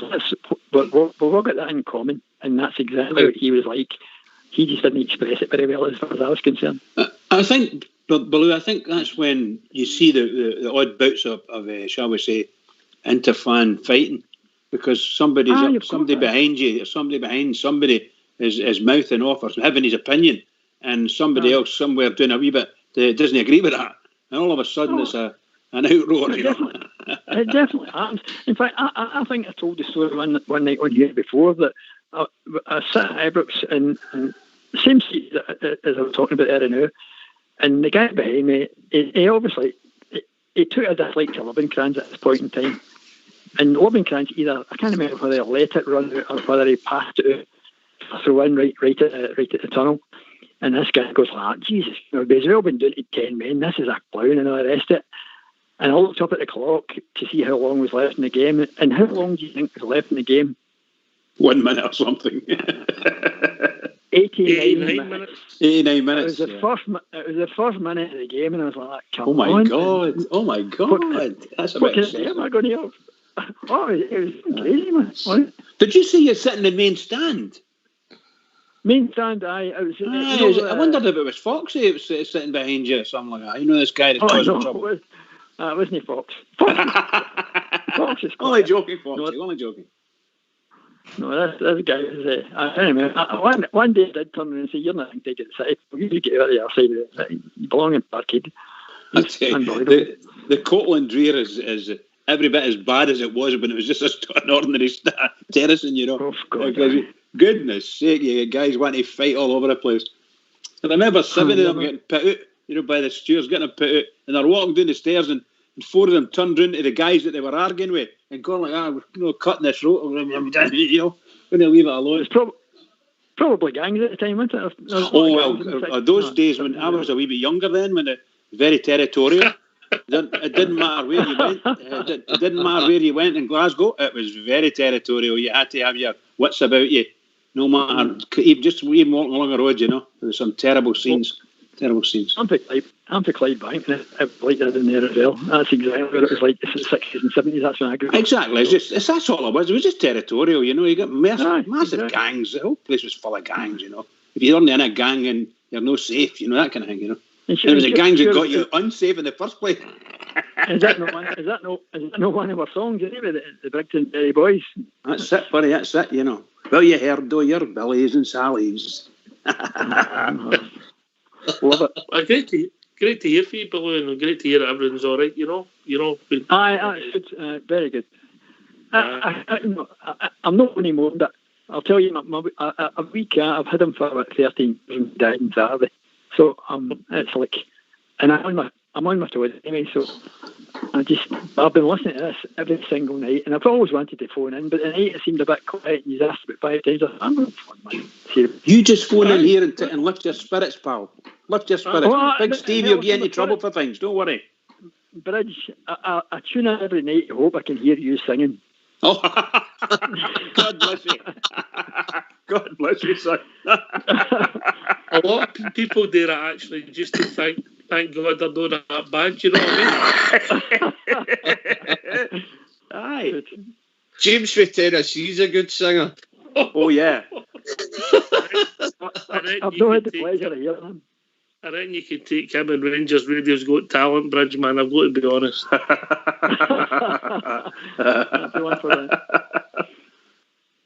So, would you think, what's going to happen with this league? Do you think, you know they're up to something, don't you? You know they're up to something. Sometimes I think it's McCoy says you can smell some things, and I get what people are thinking, but I don't think there's any alternative rather to carry on. There's no reason to stop anything at the moment, yeah. Aye. And think the thing's nearly done, and we have got a lot of time coming up when they could play Wednesdays as well if they felt that strongly to get it finished. And we're starting to go. Aye. We're starting to come out of this. We're heading to 5 million people have been vaccinated, so things are starting to move quite quickly. You know. Is that how high it is? 5 million now, aye? It's nearly 5 million people. I think it could be 5 million tomorrow, aye. That's amazing. You know, so we're moving on. The things hopefully coming to the end, aye. You know. I'm with you in that. My brother, he's going on about the time. He thinks that they're going to try and pull something. I said, look, there's not enough time left from the and they're getting on. Is it 75% of all the games that need to be played, or was that last year? I don't know, mate. They make the rules up to go along, but every game is played every night is by this weekend. Next Wednesday, there's a full fixture. The games are running out, Big Stevie, yeah? Aye, they're not happy. Get back to something Blue says there. See that club across the city? They've got their redneck to try and pull any stroke. That's the kind of club they are. They don't want to do the winning on the park. If somebody stopped the road and says Celtic got it because of, they would gladly accept it. That's the kind of club they are. They don't like a challenge. They're an absolute redneck. But see, because it happened last season, Baloo, because they were it last season, that's the kind of thing that's keeping me sane. That's the kind of thing that's keeping me from thinking, no, surely it's not going to get called. So I just think if they did call it, Rangers would be the champions. They couldn't do anything else by that, or there'd be an absolute uproar. Listen, their cheating's getting blatant enough without doing that. Everybody's starting to start and take notice about Celtic. Johnson's had a wee crack at them there. Partick Thistle and Hearts will know where it. They'll not be too happy with them and everything. Everybody's starting to take notice of what they're all about, But I just think if anything was called, we would be champions now because they got awarded it last year, and that's the thing that's keeping me sane, Baloo, Aye, I'm with you on that as well. It's too far down the road now, I think. You know what I mean? And the gap's too big and all. Do you know what I mean? It's like, it's a ridiculous gap. Yep. So, any badges for sale, Stevie?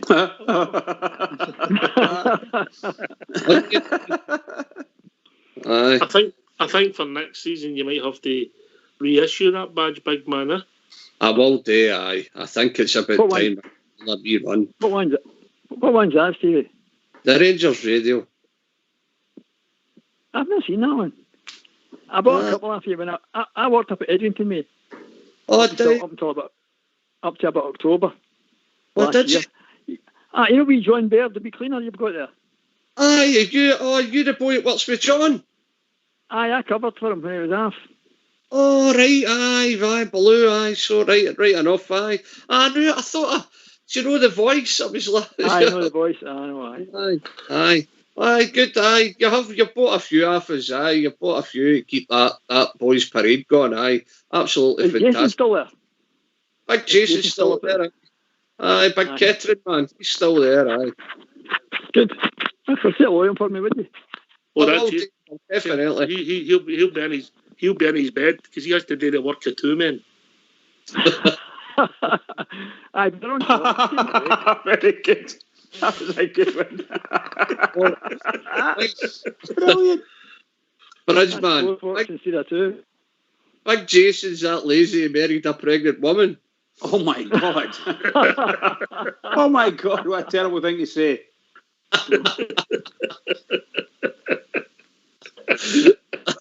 Mental. Right. Oh dear. Mental. Oh dear. Oh, great to hear from you, Baloo, but we're not getting rid of you, but we're going to ask for more callers. So what's the number, Bridge? Number's 0141 356 1972. John says Skype at RangersRadio.online. You come in and phone up. We'll phone you back, and then we'll bring you into the call. You can talk to Big Stevie, Baloo, and Bridgeman. If the season was finished, Baloo, who would be your player of the season, mate? Oh, that's a tough one. That is a tough one. Yep. I mean, Griggsy. Don't get me. I'm not a defensive nature for a person. I'm really quite. I'm middle to front. I like attacking. I like scoring goals. That's what the name of the game is anyway.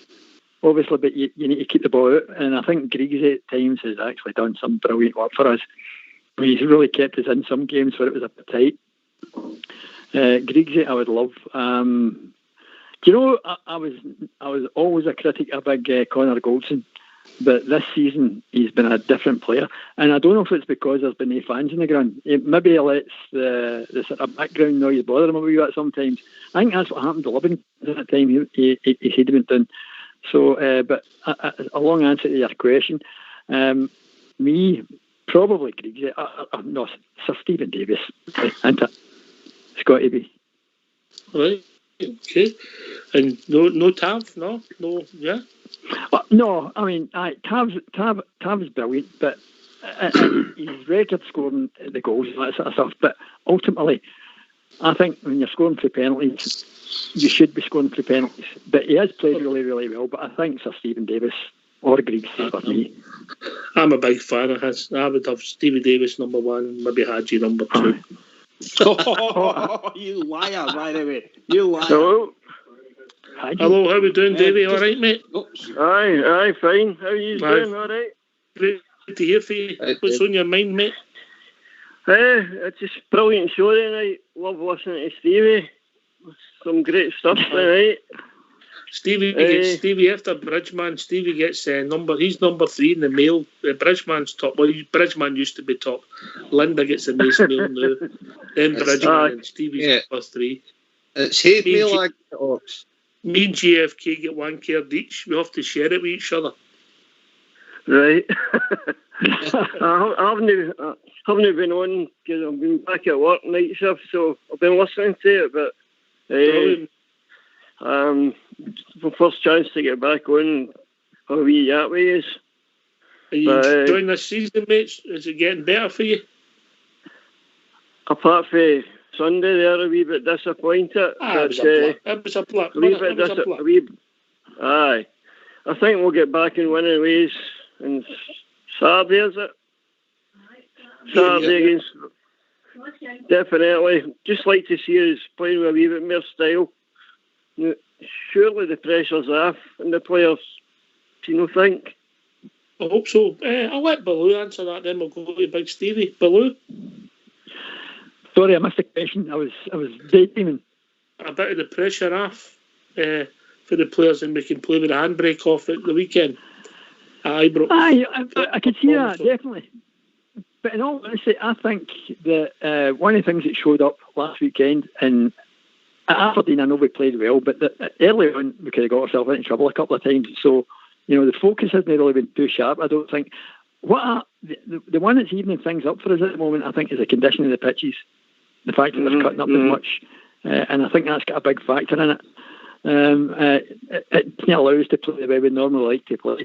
In fact, even you remember last year in the Europa League, that German game that went ahead at Ibrox. I mean, the pitch barely had any grass on it, and we did not play football that night. We outplayed the rest of it. So I don't know whether we'll let the unfoot conditions, it just doesn't suit our game or whatever. But the pressure is, I don't know if the pressure's off or no. It all depends what happens tonight. That mob are 2-1 up, so I don't think the pressure's off until we feel it. I think if Stephen he's not learned it, and it's got to be the fact that what happened to him at Liverpool, a good career he had, and how hard it was to come by trophies. So, yeah, Griggs, it's good to have Griggs and them in the team, and Stevie Davis, a boy that have actually done it before, and say, this isn't over, it's over. So, I hope they get ahead and play football and just start to score goals again. Yeah, I like to see them starting off in the first foot a wee bit quicker. I agree with especially the last few games, a bit slow coming into the game. Aye, well, I mean, even at half-time on Sunday there, the manager said he had to hear him shouting it, and my brother said, that's once or twice he's come out and said that. And I don't think it's a case they forget what they're meant to be doing. I don't know whether it's just like I say, it's the conditions and all the rest of it. It's slippy, it's bobbly and all the rest of it. Our boys are football players. Our boys are real football players. They've got good quality, they've got good skills and all the rest of it. So, I mean, you saw Kent doing things on Sunday he just doesn't do, letting the ball run out of play and all that sort of stuff. So, I think the conditions are a large part to playing it. Best football team in Scotland, bar none. Oh, easily. Aye. Big Stevie? I'm listening to the boys talking about the way Rangers are starting games, and I can only agree with them. I'd like to see Rangers doing what they do in second halves. I mean, they're pounding teams in the second half or through the second half. I'd like to see them doing that for the off. I think they need to get that back. As far as pitches and that go, I'm no one for blaming pitches or anything like that. I know it's the beef, but I know you're totally right. We're the best football team in Scotland. We like to play our football, one touch and go. I just think the confidence thing, I'm not, as I said, the pitches, I'm no one for blaming pitches, but I just think the confidence thing, it could go either way with some players. Some players could be starting to get a wee bit nervous as they're getting nearer the finishing line. And maybe guys like Davis and that can maybe play a wee bit of football and get confidence because they've been there, seen it and done it, you know. So it could go maybe either way with the confidence thing. But for me, the only faults I've got in Rangers are what you're talking about there. They need to start games better. They really need to start for the off. See this, into a game, they need to start for the off. I mean, because, let's be honest, we've said it in this show, the two boys you see, he's listening all the time. We say it in this show all the time. We play, we win. Aye. It's as simple as that. Oh, definitely. And, you know, and we need to start doing it for the off. You're totally right, guys. I think we're missing it. Arfield, he kind of G's them up when it's gone too slow. We've got a couple of players coming back. You're talking about confidence. Let's hope the players that are coming back, Ryan Jack and Roof, let's hope that they put a wee bit of confidence back into the team again. Maybe if that's what it is, but you know, but they need to learn to start. Obviously, for the first whistle, every game's a cup and they're running now. Let's go and do it. Let's play to our capabilities. Get the ball on the deck and let's nice touch and get the front foot back on again the way we were at the start of the season. Hopefully, we can get it back, guys, for the running. Yeah. It might well be the case that this European stage coming back up will change things for us again. Hopefully, we'll lift the level a wee bit because we're up against a European team. And fortunately, it's no. I mean, I'm not being disrespectful or anything like that, but they're obviously know the best about. But the fact is, it's a European match, and the level of it was going to be different. And hopefully, that will wake us up a wee bit again. You know what I mean? So, just anything at all that will help us along. Well, listen, we've just hit the nail on the head there. We're the best football team in Scotland. And let's be honest, Europe, our team in Europe, it suits your team better to play in Europe. You play more football, don't you? You've got a wee bit more, I would say, in Europe and that. And I think it suits Rangers better. That's why we've done so well. You know, here it's a bit grab and smash, isn't it? No players just looking to take the game, stuff like that. But, I agree with game. What was that like? Hopefully, when we get back to playing in Europe again, it lifts the standard a wee bit. So, I mean, that's not what March, right enough, isn't it? Is it March? February, mate. February. No. February. It's only a few weeks' time. I think the 18th of February, guys. 18th of February. 4 weeks. 4 weeks tomorrow, mate. We play, I think. Yeah. Well, let's. I think we can. I think we can go quite far in Europe this year. We've got the team, got the players for it. We need to get our better football players back on form again, match fit if necessary. So you look at Kent now, and Kent looks wonderful for 5 minutes in the game, and all of a sudden he's at it, you know. And as you said, I think it was you that said it, lets the ball, the ball runs out when he's looking for it or whatever, you know. And that's no good for the sterling quality. We need them back up. We've been joined by a caller. Evening, Robert. Evening, Ox. Evening, Big Steve with the drum, and Brisman, and all my fellow Bears. How are we tonight? Yeah. Is that you, Robert? Is that Robert? Yes, it is Brisman. It is Brisman. Thanks for phoning in. I'm looking for somebody with a bit of sense. No, listen, you're not going to get any sense if you could keep it. I love it. If you could give me a wee minute, I would like a wee Robert's rant here. If you don't mind, but I'm not going to have a go at my team. I've done that St Mirren night, and I apologise for it, Stephen. All said, and thank you guys for backing me. Thank you guys. Thank you. But can I have a wee rant, Ox, for a second? Go on then, the floor's all yours, Robert. No, what I want to talk about here is, and it's going off the subject a wee bit, but it relates to our team, the Rangers. See that Lee Griffiths brother? I call him his double, his twin brother. See that Lee Griffiths, his twin brother, that criminal, that Martindale. I'm saving the night because see they've no lost in 11 games. They won 7 games in a row, and then they do it the weekend. And see that Martindale cheating at the highest level. He puts out a reserve team against that lot tonight. Now, I know the game's no finished, and I've been watching bits, and it's still 2-1, and that Livingston hasn't laid a glove on them. 2-1, and he puts out a reserve team tonight. That's shocking, by the way. I think he wanted to make a game of it, you know. No, I just want to correct you, Robert. I believe the boys in the lobby are saying it's 2-2. 2-2. Oh, sorry, listen, I'm maybe need to take that back. I've just looked at the telly there and it does say 2. But no, the bigger Robert, picture is, guys. Every time you come on, you've got to apologise to somebody.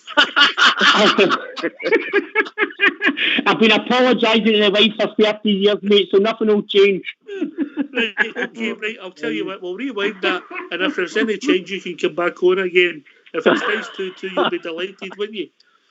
Yeah, of course, but see if it finishes 2-2, I'll still be disappointed, because that lot were there for the taking. Livingston should have been right up to win this game comfortably. Let's be honest about it. If that was the Rangers playing them tonight, do you think he'd have made 7 changes? No chance he would have made 7 changes tonight. No, he'd have had his strongest team out there tonight. So, but there you go. It just proves the point. Nobody does the Rangers any turns, but they'll do other teams a favour, and that proves my point. That's all I'm saying. And I might have blue tinted specs on, but I'm glad I get my blue tinted specs on. I'll always have them on. Brilliant, mate, brilliant. Listen, mate, have you started making any arrangements for the party, or are you keeping your powder dry and making it last minute? For the party, or listen, mate. See that statue just at Royal Exchange Square with the cone on its head? Yeah. I'm sitting up on top of that naked. There you go. And I'm a 55-year-old man, and it won't be a pretty sight. But no, listen. Won't be a pretty sight, but the pretty sight of all will that blue scarf round my neck. That will be the only pretty bit about the whole sight of me sitting on top of that statue. I'll tell you that right now, guys. I'm gone for it. Linda's just messaged me and says that's me. I'm not going there that night. This is mental. Can you give Robert, me a time in that? For the point of that cone. Can you give me a time in that so we make sure we miss you? I will do. Robert. Anyway, we've also been joined by Alex. Evening, Alex. Good evening, Ox. Good evening, everybody. How we doing, mate? I'm glad I caught that there. Is that Robert Witherall got foot and mouth disease again? Let's just say what he's no got, and he's got the mood, but he's no got crystal balls. You've heard the Mystic Meg. I think Robert's septic peg. Excuse me, there's only one septic. That's not nice. There's only one septic in the East End of Glasgow. There you go. Yeah. Well said, Robert. What's on your mind, Alex? Oh, that was brilliant. I was absolutely in tears there when Robert came on. Oh, I'm sorry, it's 2 each now. I'm going to be honest with you, Robert. You couldn't have timed it any better, could you? I know. Definitely not. That's the story. That's the story of my life. You know what they say, mate? Measure twice, cut once, yeah? Listen, Oxford, it's been a brilliant show tonight. I really enjoyed that first hour. I thought it was a night with Big Stevie, the way he was going through his Rangers career. Just Rangers Radio, you don't know where you're going to go, mate. Obviously, sometimes we've got scripted things that come about because of the news it brings for the club, but the matches gives have things to talk about. Last night we done the future. back to the future. I enjoyed that one. The night we had done memory lane with one of the finest Rangers supporters I've got to know in the last few years, Big Stevie. Superb, big man's quality. This is your life, Stevie. Oaks had the big red book out tonight. But thanks for the plug for the Ibrox Radio as well, pal. Great Rangers platforms, this and Ibrox Radio, and there's plenty of other good ones out there, so you're 100% right, mate. Enjoyed it. He's away getting himself an agent. Very good. Can I come in there? Yes, can you come. I thought at the start there when you were asking me all the questions, you had joined Scotland's finest. I thought you were working in Pitt Street. No. I was talking to a guy today, and he said that he would know when he was being questioned. Obviously, you don't. And can I say something to Robert? See when he's sitting up in that horse with the cone with the stat, tell him I've got a couple of smoke bombs there if he needs them so nobody sees the size he's Keep him down at Oxford. Listen, Robert, will you be all right with the cone, or will you need something bigger? No, I think the cone's big enough. It's pointed up in the right direction, so I think the cone will do fine. All right, mate. We might make a special cone, get a bit of fur inside it so you don't get the cold. But I'll tell you one thing. I wish I could sit up in another statue, and it's the one outside the Royal Infirmary. I wish I could sit up in that one in John Knox Street. I wouldn't mind sitting on top of that one. No, you can't sit in that, mate. Mark of respect. No, of course that's the reason I would not do it. But I would love nothing finer to sit on top of that one. Your knife's no big enough.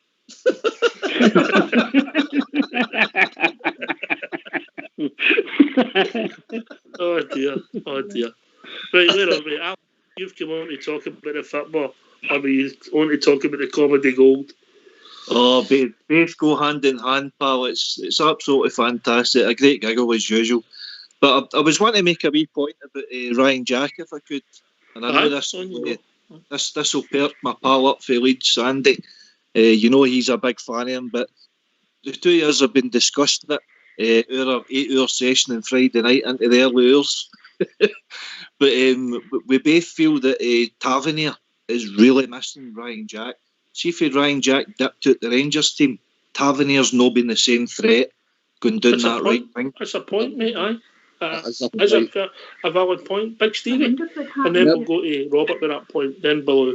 100%. I think Tav pushes up more when Jack's there because he just falls in, you know, and that is a great point, Alec, by the way. That's a fantastic point, you know. Tav, I mean, you look at the last maybe 4 games, he's not been pushing up the way he was. But I think that's down to what you just says there. He missing Ryan Jack, the way Jack tucks in and keeps an eye on things while he's pushing up, you know. That's a great point, Ox. I've got to give 10 out of 10, Alec. Thanks, Paul. Super point, Alec. And can I just say one thing? Looking ahead to Sunday, to Saturday's game against Ross County, I want to see 3 changes in that Rangers team. And one's Ryan Jack. I hope he gets at least an hour to get him back to his fitness. And I also want to see, obviously, I want to see Kamal Roof come back. And I also want to see, here's one for these guys, no disrespect to the big man at the back, Big Balogun, but I hope he plays Phil Hollander. I think it's time we brought Phil Hollander back because we've lost a couple of goals, i.e. against Motherwell, etc. And I think Big Hollander gives us that safeness on that left-hand side, and the way he reads the game is unbelievable. We might not have Balogun's pace, but I think we're a better team with Big Phil Hollander, and Big Balogun's done well, don't get me wrong, but that's the 3 changes I want for Saturday. Jack, Balogun, Hollander, and Kamal Roof back. And I think if we put the 3 in the team in Saturday, I think we will win quite comfortably.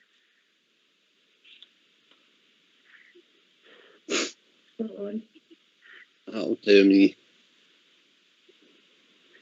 Below, your thoughts on what Alex said about Ryan Jack? I think Alex spot was brilliant. I think that's actually right on the money because, you know, that be right hand back right hand corner when we've been getting pressed up there. There's people falling in there, you know, big what you call him, Goldson's been coming out there to try and cover up the rest of them.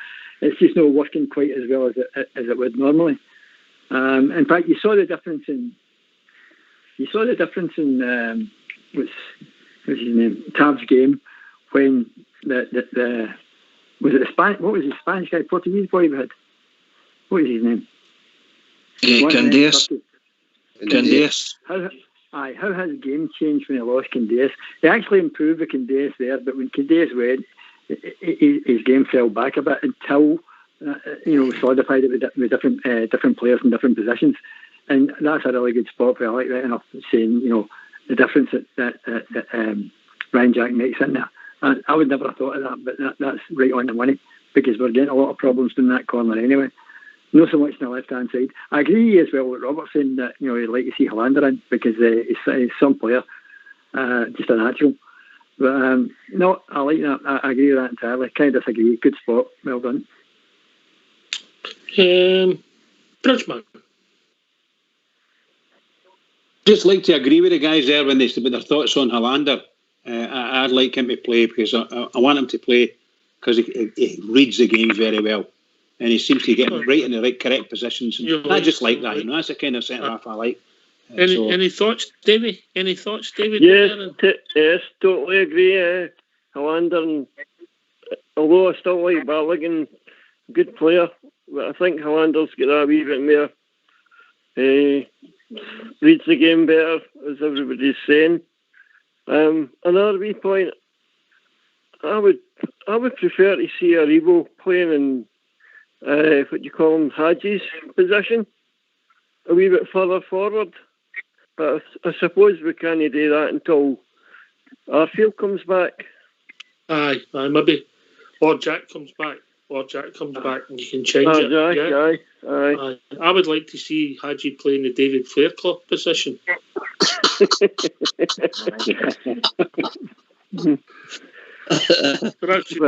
That's just a personal point of view, because he is one of my all-time favourites. You're not old enough to remember David Fairclough. You better bet, mate. What was the number one when he was alive? I think Aribo should be playing more further forward. Aribo, there's a talking at Southside. I was talking to Southside, and we were talking about offline, and we were talking about Haji and Aribo. And if you actually look at it, there is a bit of sense in the two of the boys are maybe natural number 10s, where they would play behind a striker with the midfield behind them and have a free role. Your system maybe isn't ideal for them, but the two boys have got different kinds of talents. But at times, Haji can see a pass. There's no doubt in that. I don't know if Scottish football's going to be for him. And Bigger Ebo, at times, their feet of his are magnificent. You think back to that goal against Braga. It's but whether they're number 10s, because I don't see Aribo as a guy who's going to go box to box and keep running all day. He wants to get on the ball and make things happen. But he's only young, so's Haji. They're both really young. Alex, any thoughts that maybe just, unfortunately, there may be no wide midfield players or wide players, and maybe, if you like, an old-fashioned number 10 playing behind a striker? Yeah, I just think that they're not comfortable in the roles that Gerrard's putting them in the team. He's trying to put square boxes into round holes now because of the players that's dipped out the team. Mm-hmm. That's what I was saying about Jack. When he's got Aribo in there playing the same position, Aribo's left-footed, so he's not comfortable playing right back. Plus, his defensive attributes aren't as good as he is going forward. It's the same with Haji. I mean, I posed the question a few weeks ago: is Haji in danger of being left with the kind of progression of the squad and the team? But to be fair to Haji's actually stepped up the last few weeks up until last week. But that's him starting now. He was coming on as subs and making a difference. So it's a big difference when you're starting again rather than coming on to make an impact. But listen, I'm just looking at this Livingston game. They're actually needing to clear some lines on the part. So I'm hearing Lee Griffiths is nominated to sell. He's good at clearing lines as well.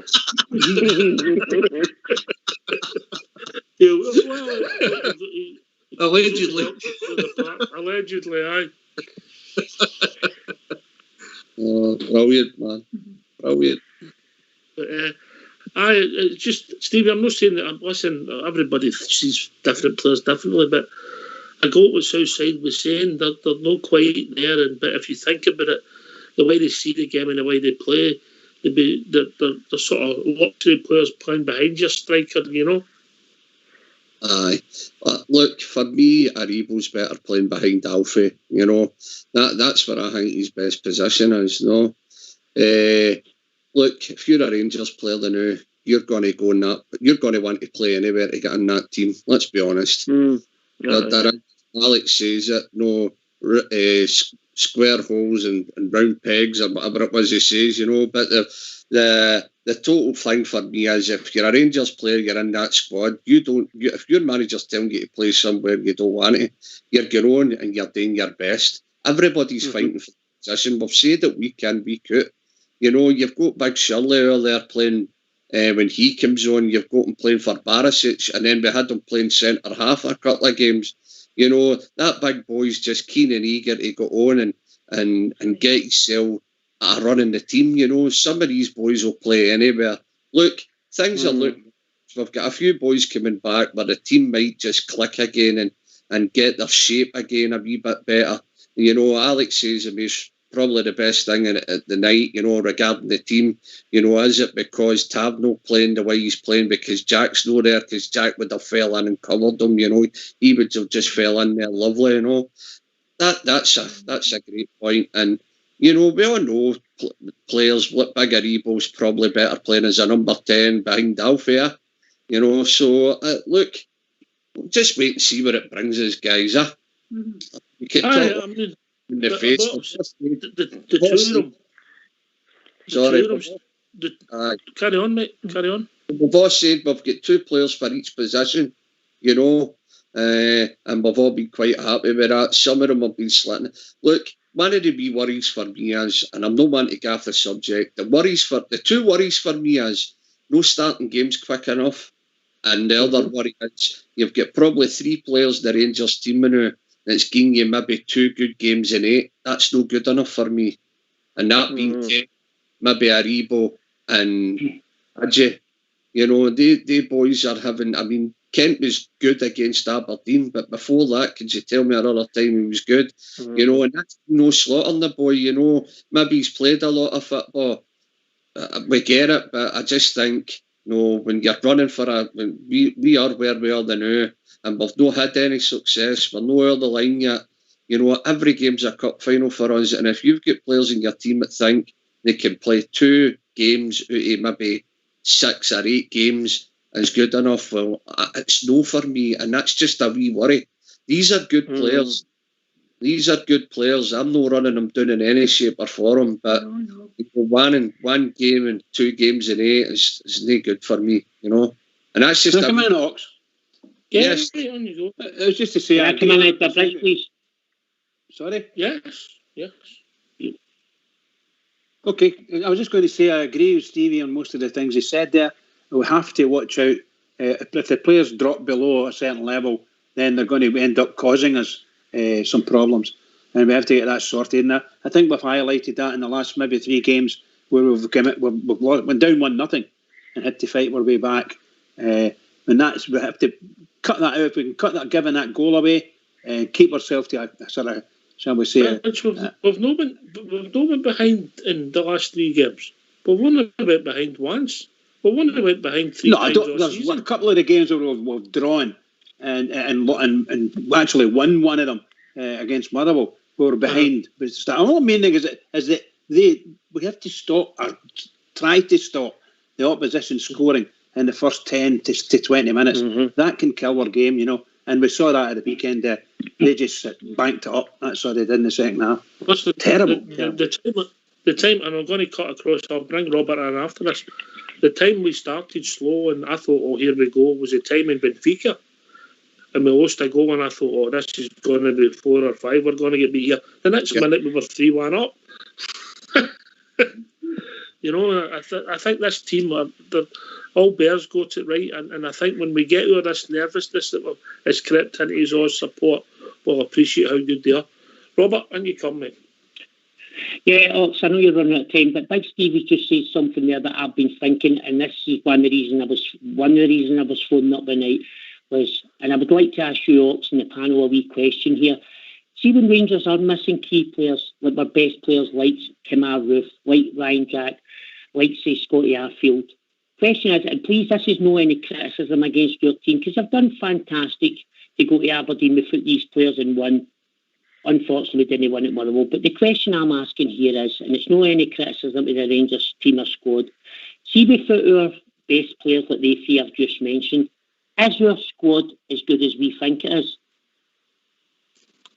I think it's development. I think the three players you've mentioned who are missing, I think that potentially there'll only ever be two of them on the park. Because times Kamara and Stephen Davis would play, as a first choice, and Aribo would be playing and Roof would be in, and you would have people alternating. We've had to play this same team pretty much for about a month now because of injuries. Ryan Jack's been a miss in the bigger games because he's been consistent for us over the last couple of years in big games. There is places to improve, obviously. Big Bassy didn't come on himself in glory in the night known as a Robert Rant at St Mirren. And the young boy in the right back position, I've not seen enough of him to judge, and hopefully he can develop. Maybe even have to go out and loan to get some game time under his belt. Midfield, when they're all fit, Zunga gives us questions. We don't know. We've not seen enough of him. If the manager doesn't fancy, he'll leave him in the summer and we'll be one shot. We'll need to bring a body in. We've got cover up front. We hit in Defoe. We haven't got cover for Kent. There's nothing else. We've not got a pacey winger, so we're short there because he's not going to give Jordan Jones time. So with Jordan Jones and Edmondson falling out the squad, it's made it short. Only in my opinion, Robert. Alex, thank you, Nick. Yeah, Alex. Just picking up on that, I agree with you, Ox. But going back to Robert's point, I would say it's more to do with the age of the players coming in the team. When you look at it, the guys who's been the most consistent performers, the best performers, is all guys in their mid to late 20s. Steve Davis, mid 30s, Alan McGregor, late 30s. All the guys that are come in and no picking up the baton quite the same as a guy that's stepping out of the team is on their early 20s. So it's a learning process, and unfortunately comes with age and experiences and consistency. So that's where the levels drop and that's where the problems arise. But these guys are going to hopefully learn from that going forward, and we just need to, Stevie's right, we need to start the games better than what we're doing, put the opposition under pressure, play our game onto them, hopefully get a goal or two up and force them to come out, because the way we're starting games, we're encouraging them to sit deep on us and then hit us on the break. If we get that first goal, it alters Ross County's formation and tactics right away. Fair enough, Alex. Just one point. I don't know if 1-0 does. As long as they're 1-0 up to about 75 minutes, they wouldn't change. When we go and get the first goal and get the second goal, that's when we drag them all out and then we go and win the games comfortably, if that makes any sense. Yeah, that's right. That's what I was trying to do. Yep. Aye. Big Stevie? I think Robert's question was, is your squad as good without the key players? I've got to turn around and say aye, for the simple reason is the boys that are in there now have got us where we are today. We're 21 points in front of our nearest rivals. We're still in Europe. I mean, come on, 17 clean sheets, 21 wins, 3 draws. I've got to say aye, Robert, because if I turn around and says no, then you've got to step back and look at the stats and where we are at. You know, it is a bit of a tricky question you're asking there, you know. Do we miss the key players? No. I think we do, but I also think the boys that have come in have been capable, because I've got to say that because of where we are. You look at the run we're on. You know, you've got, in my eyes, you've got to say, aye. No. Honestly, you can't say anything different, surely, can you? No, definitely, Steve. I'm just saying, like, any team would miss the calibre players. You take Liverpool, if you take Salah and you take Firmino and you take Mane and that out the Liverpool, as Liverpool are proved without Van Dijk and all that, if you're missing your best players, of course you're going to suffer. And that wee guy Roof, I've got no doubt, Steve Roof had been playing on Sunday. I think we would have, they both were coming into the box. I think he'd have gone nailed the one of them.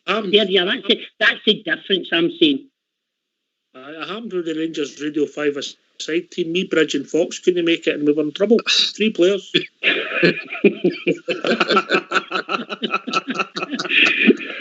is an experience. Celtic down to 10 men, guys. Scott Brown. Oh, what a shame. You've seen that? But Animal. I think, Robert, I think that's a great point, and I'll take it to Bridge, and I think David's still sitting there. I think what you've got to look at is what the development of the steps. The wise man that is Fox has predicted this, that Stevie G would take us in steps, tweak, move, improve, and he's done that.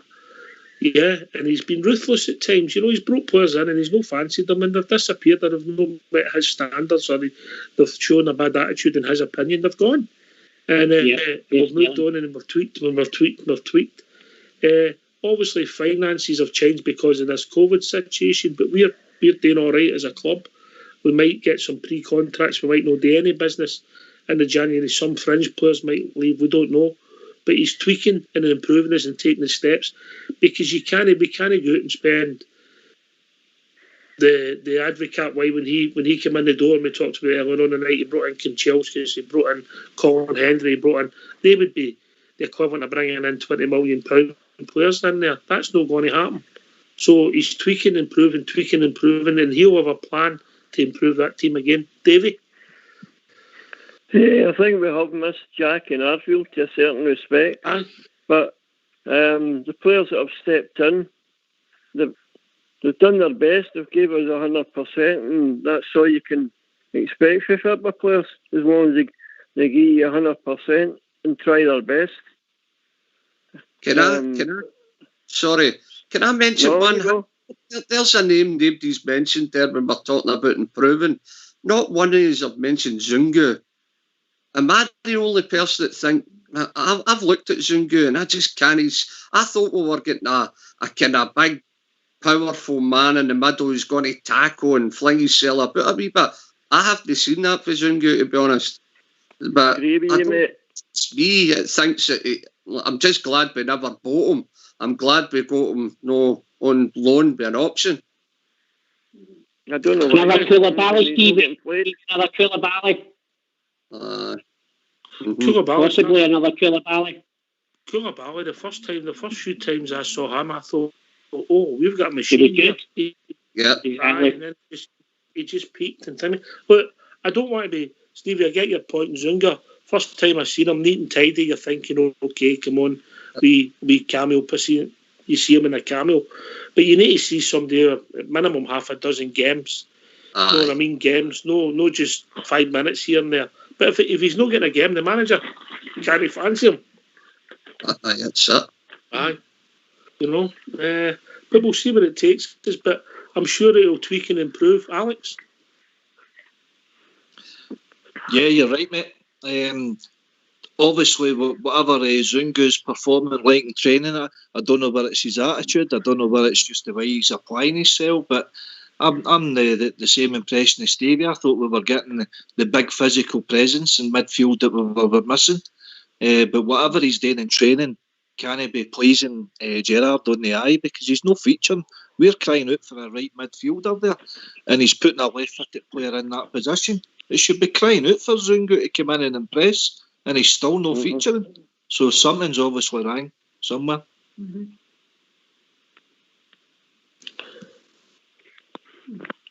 Aye.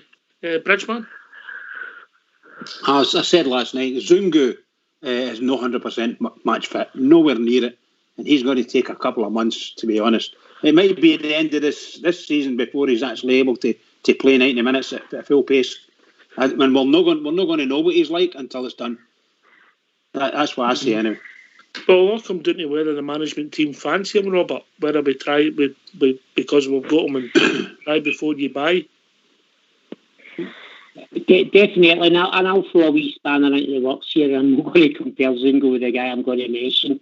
A 12-year-old boy, I've seen the guy play 3 times, and he was outstanding, and Rangers signed him. He might only be one of the greatest Rangers players ever, and his name was Davy Cooper. There you are. 3 times against the Rangers for Clydebank. I seen him 3. I was at the 3 games. Yeah, I was at the 3 games, Ox. He was outstanding, and Rangers signed him for 100 grand. Was it 1977 or 76 League Cup? 77 Yeah, League I Cup. was about, Yeah.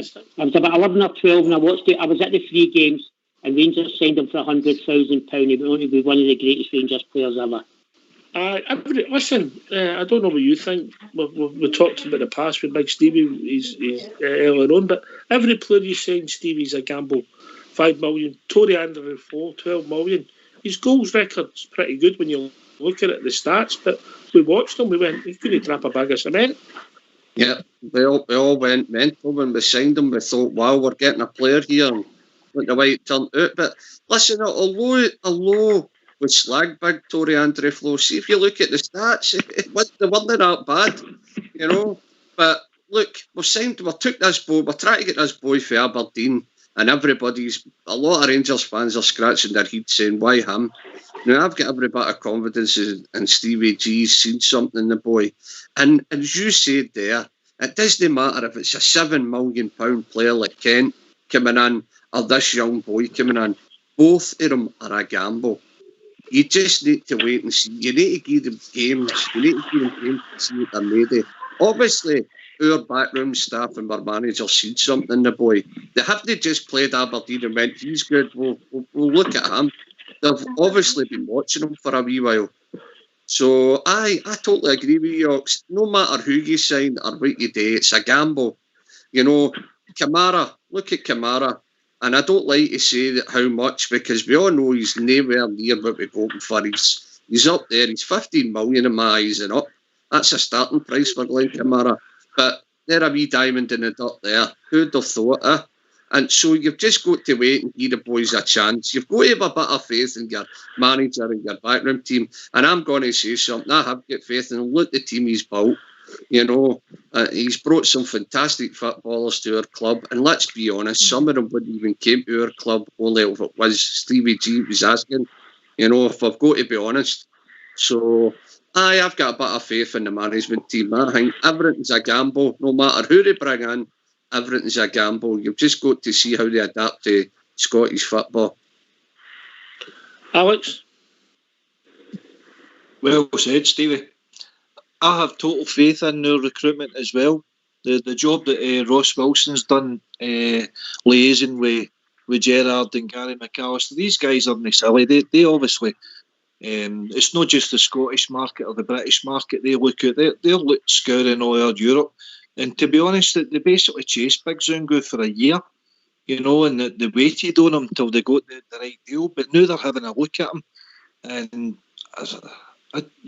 by no playing, they obviously don't like what he's seen. I don't know whether it's his attitude, as I say, that's maybe not right, that he doesn't fancy the weather, he doesn't fancy the parks, whatever it is. Because Jordan Jones has got the skill, but Gerrard didn't play him because his attitude was poor. So it might be something like that. You know, he's maybe needing a kick up the backside. But he should realise by now how big a club Glasgow Rangers is. So he should be busting a gut to get into that team, because there's a position there for him to get a league winners medal out of this at the end of the season. Yep. Here. It's all about with the management team. And I'll say that again, as Fox said right at the start when Stevie G come back. If you want to look back in the archives, he kept saying that he would come in and he would build with steps. It wouldn't be immediate. And Fox has been proved right once again, Bridgman. Once again, the wily Fox. Wise man. Oh, absolutely. The wily Fox, right enough. He's brilliant. He is brilliant. You know, I don't know what to. Can we say things about Fox here, or just leave him alone?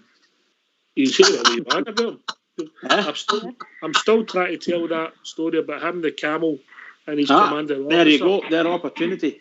I think we should go and do it. I think we should. I promised him I wouldn't.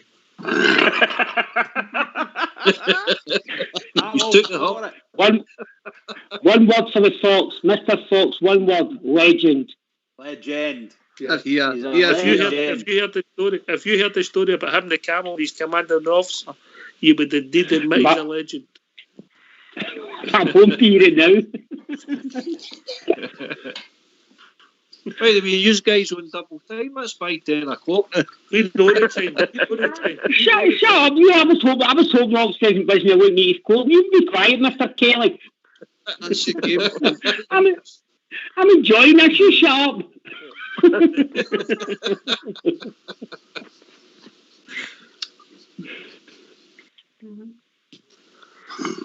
Tell me.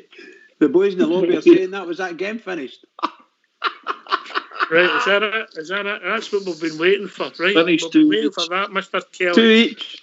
2 And each. Fox is Yes. going to kill you. Right. Oh yeah.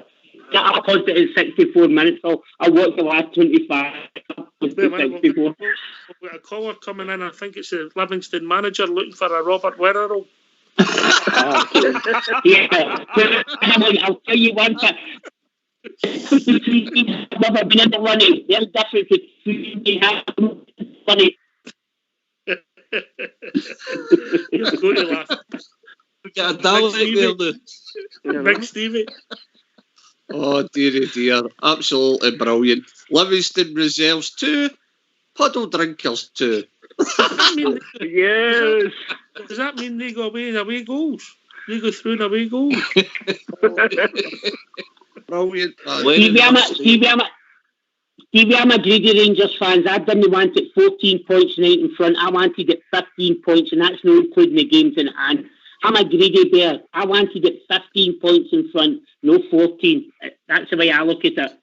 Correct. 20 points, Robert.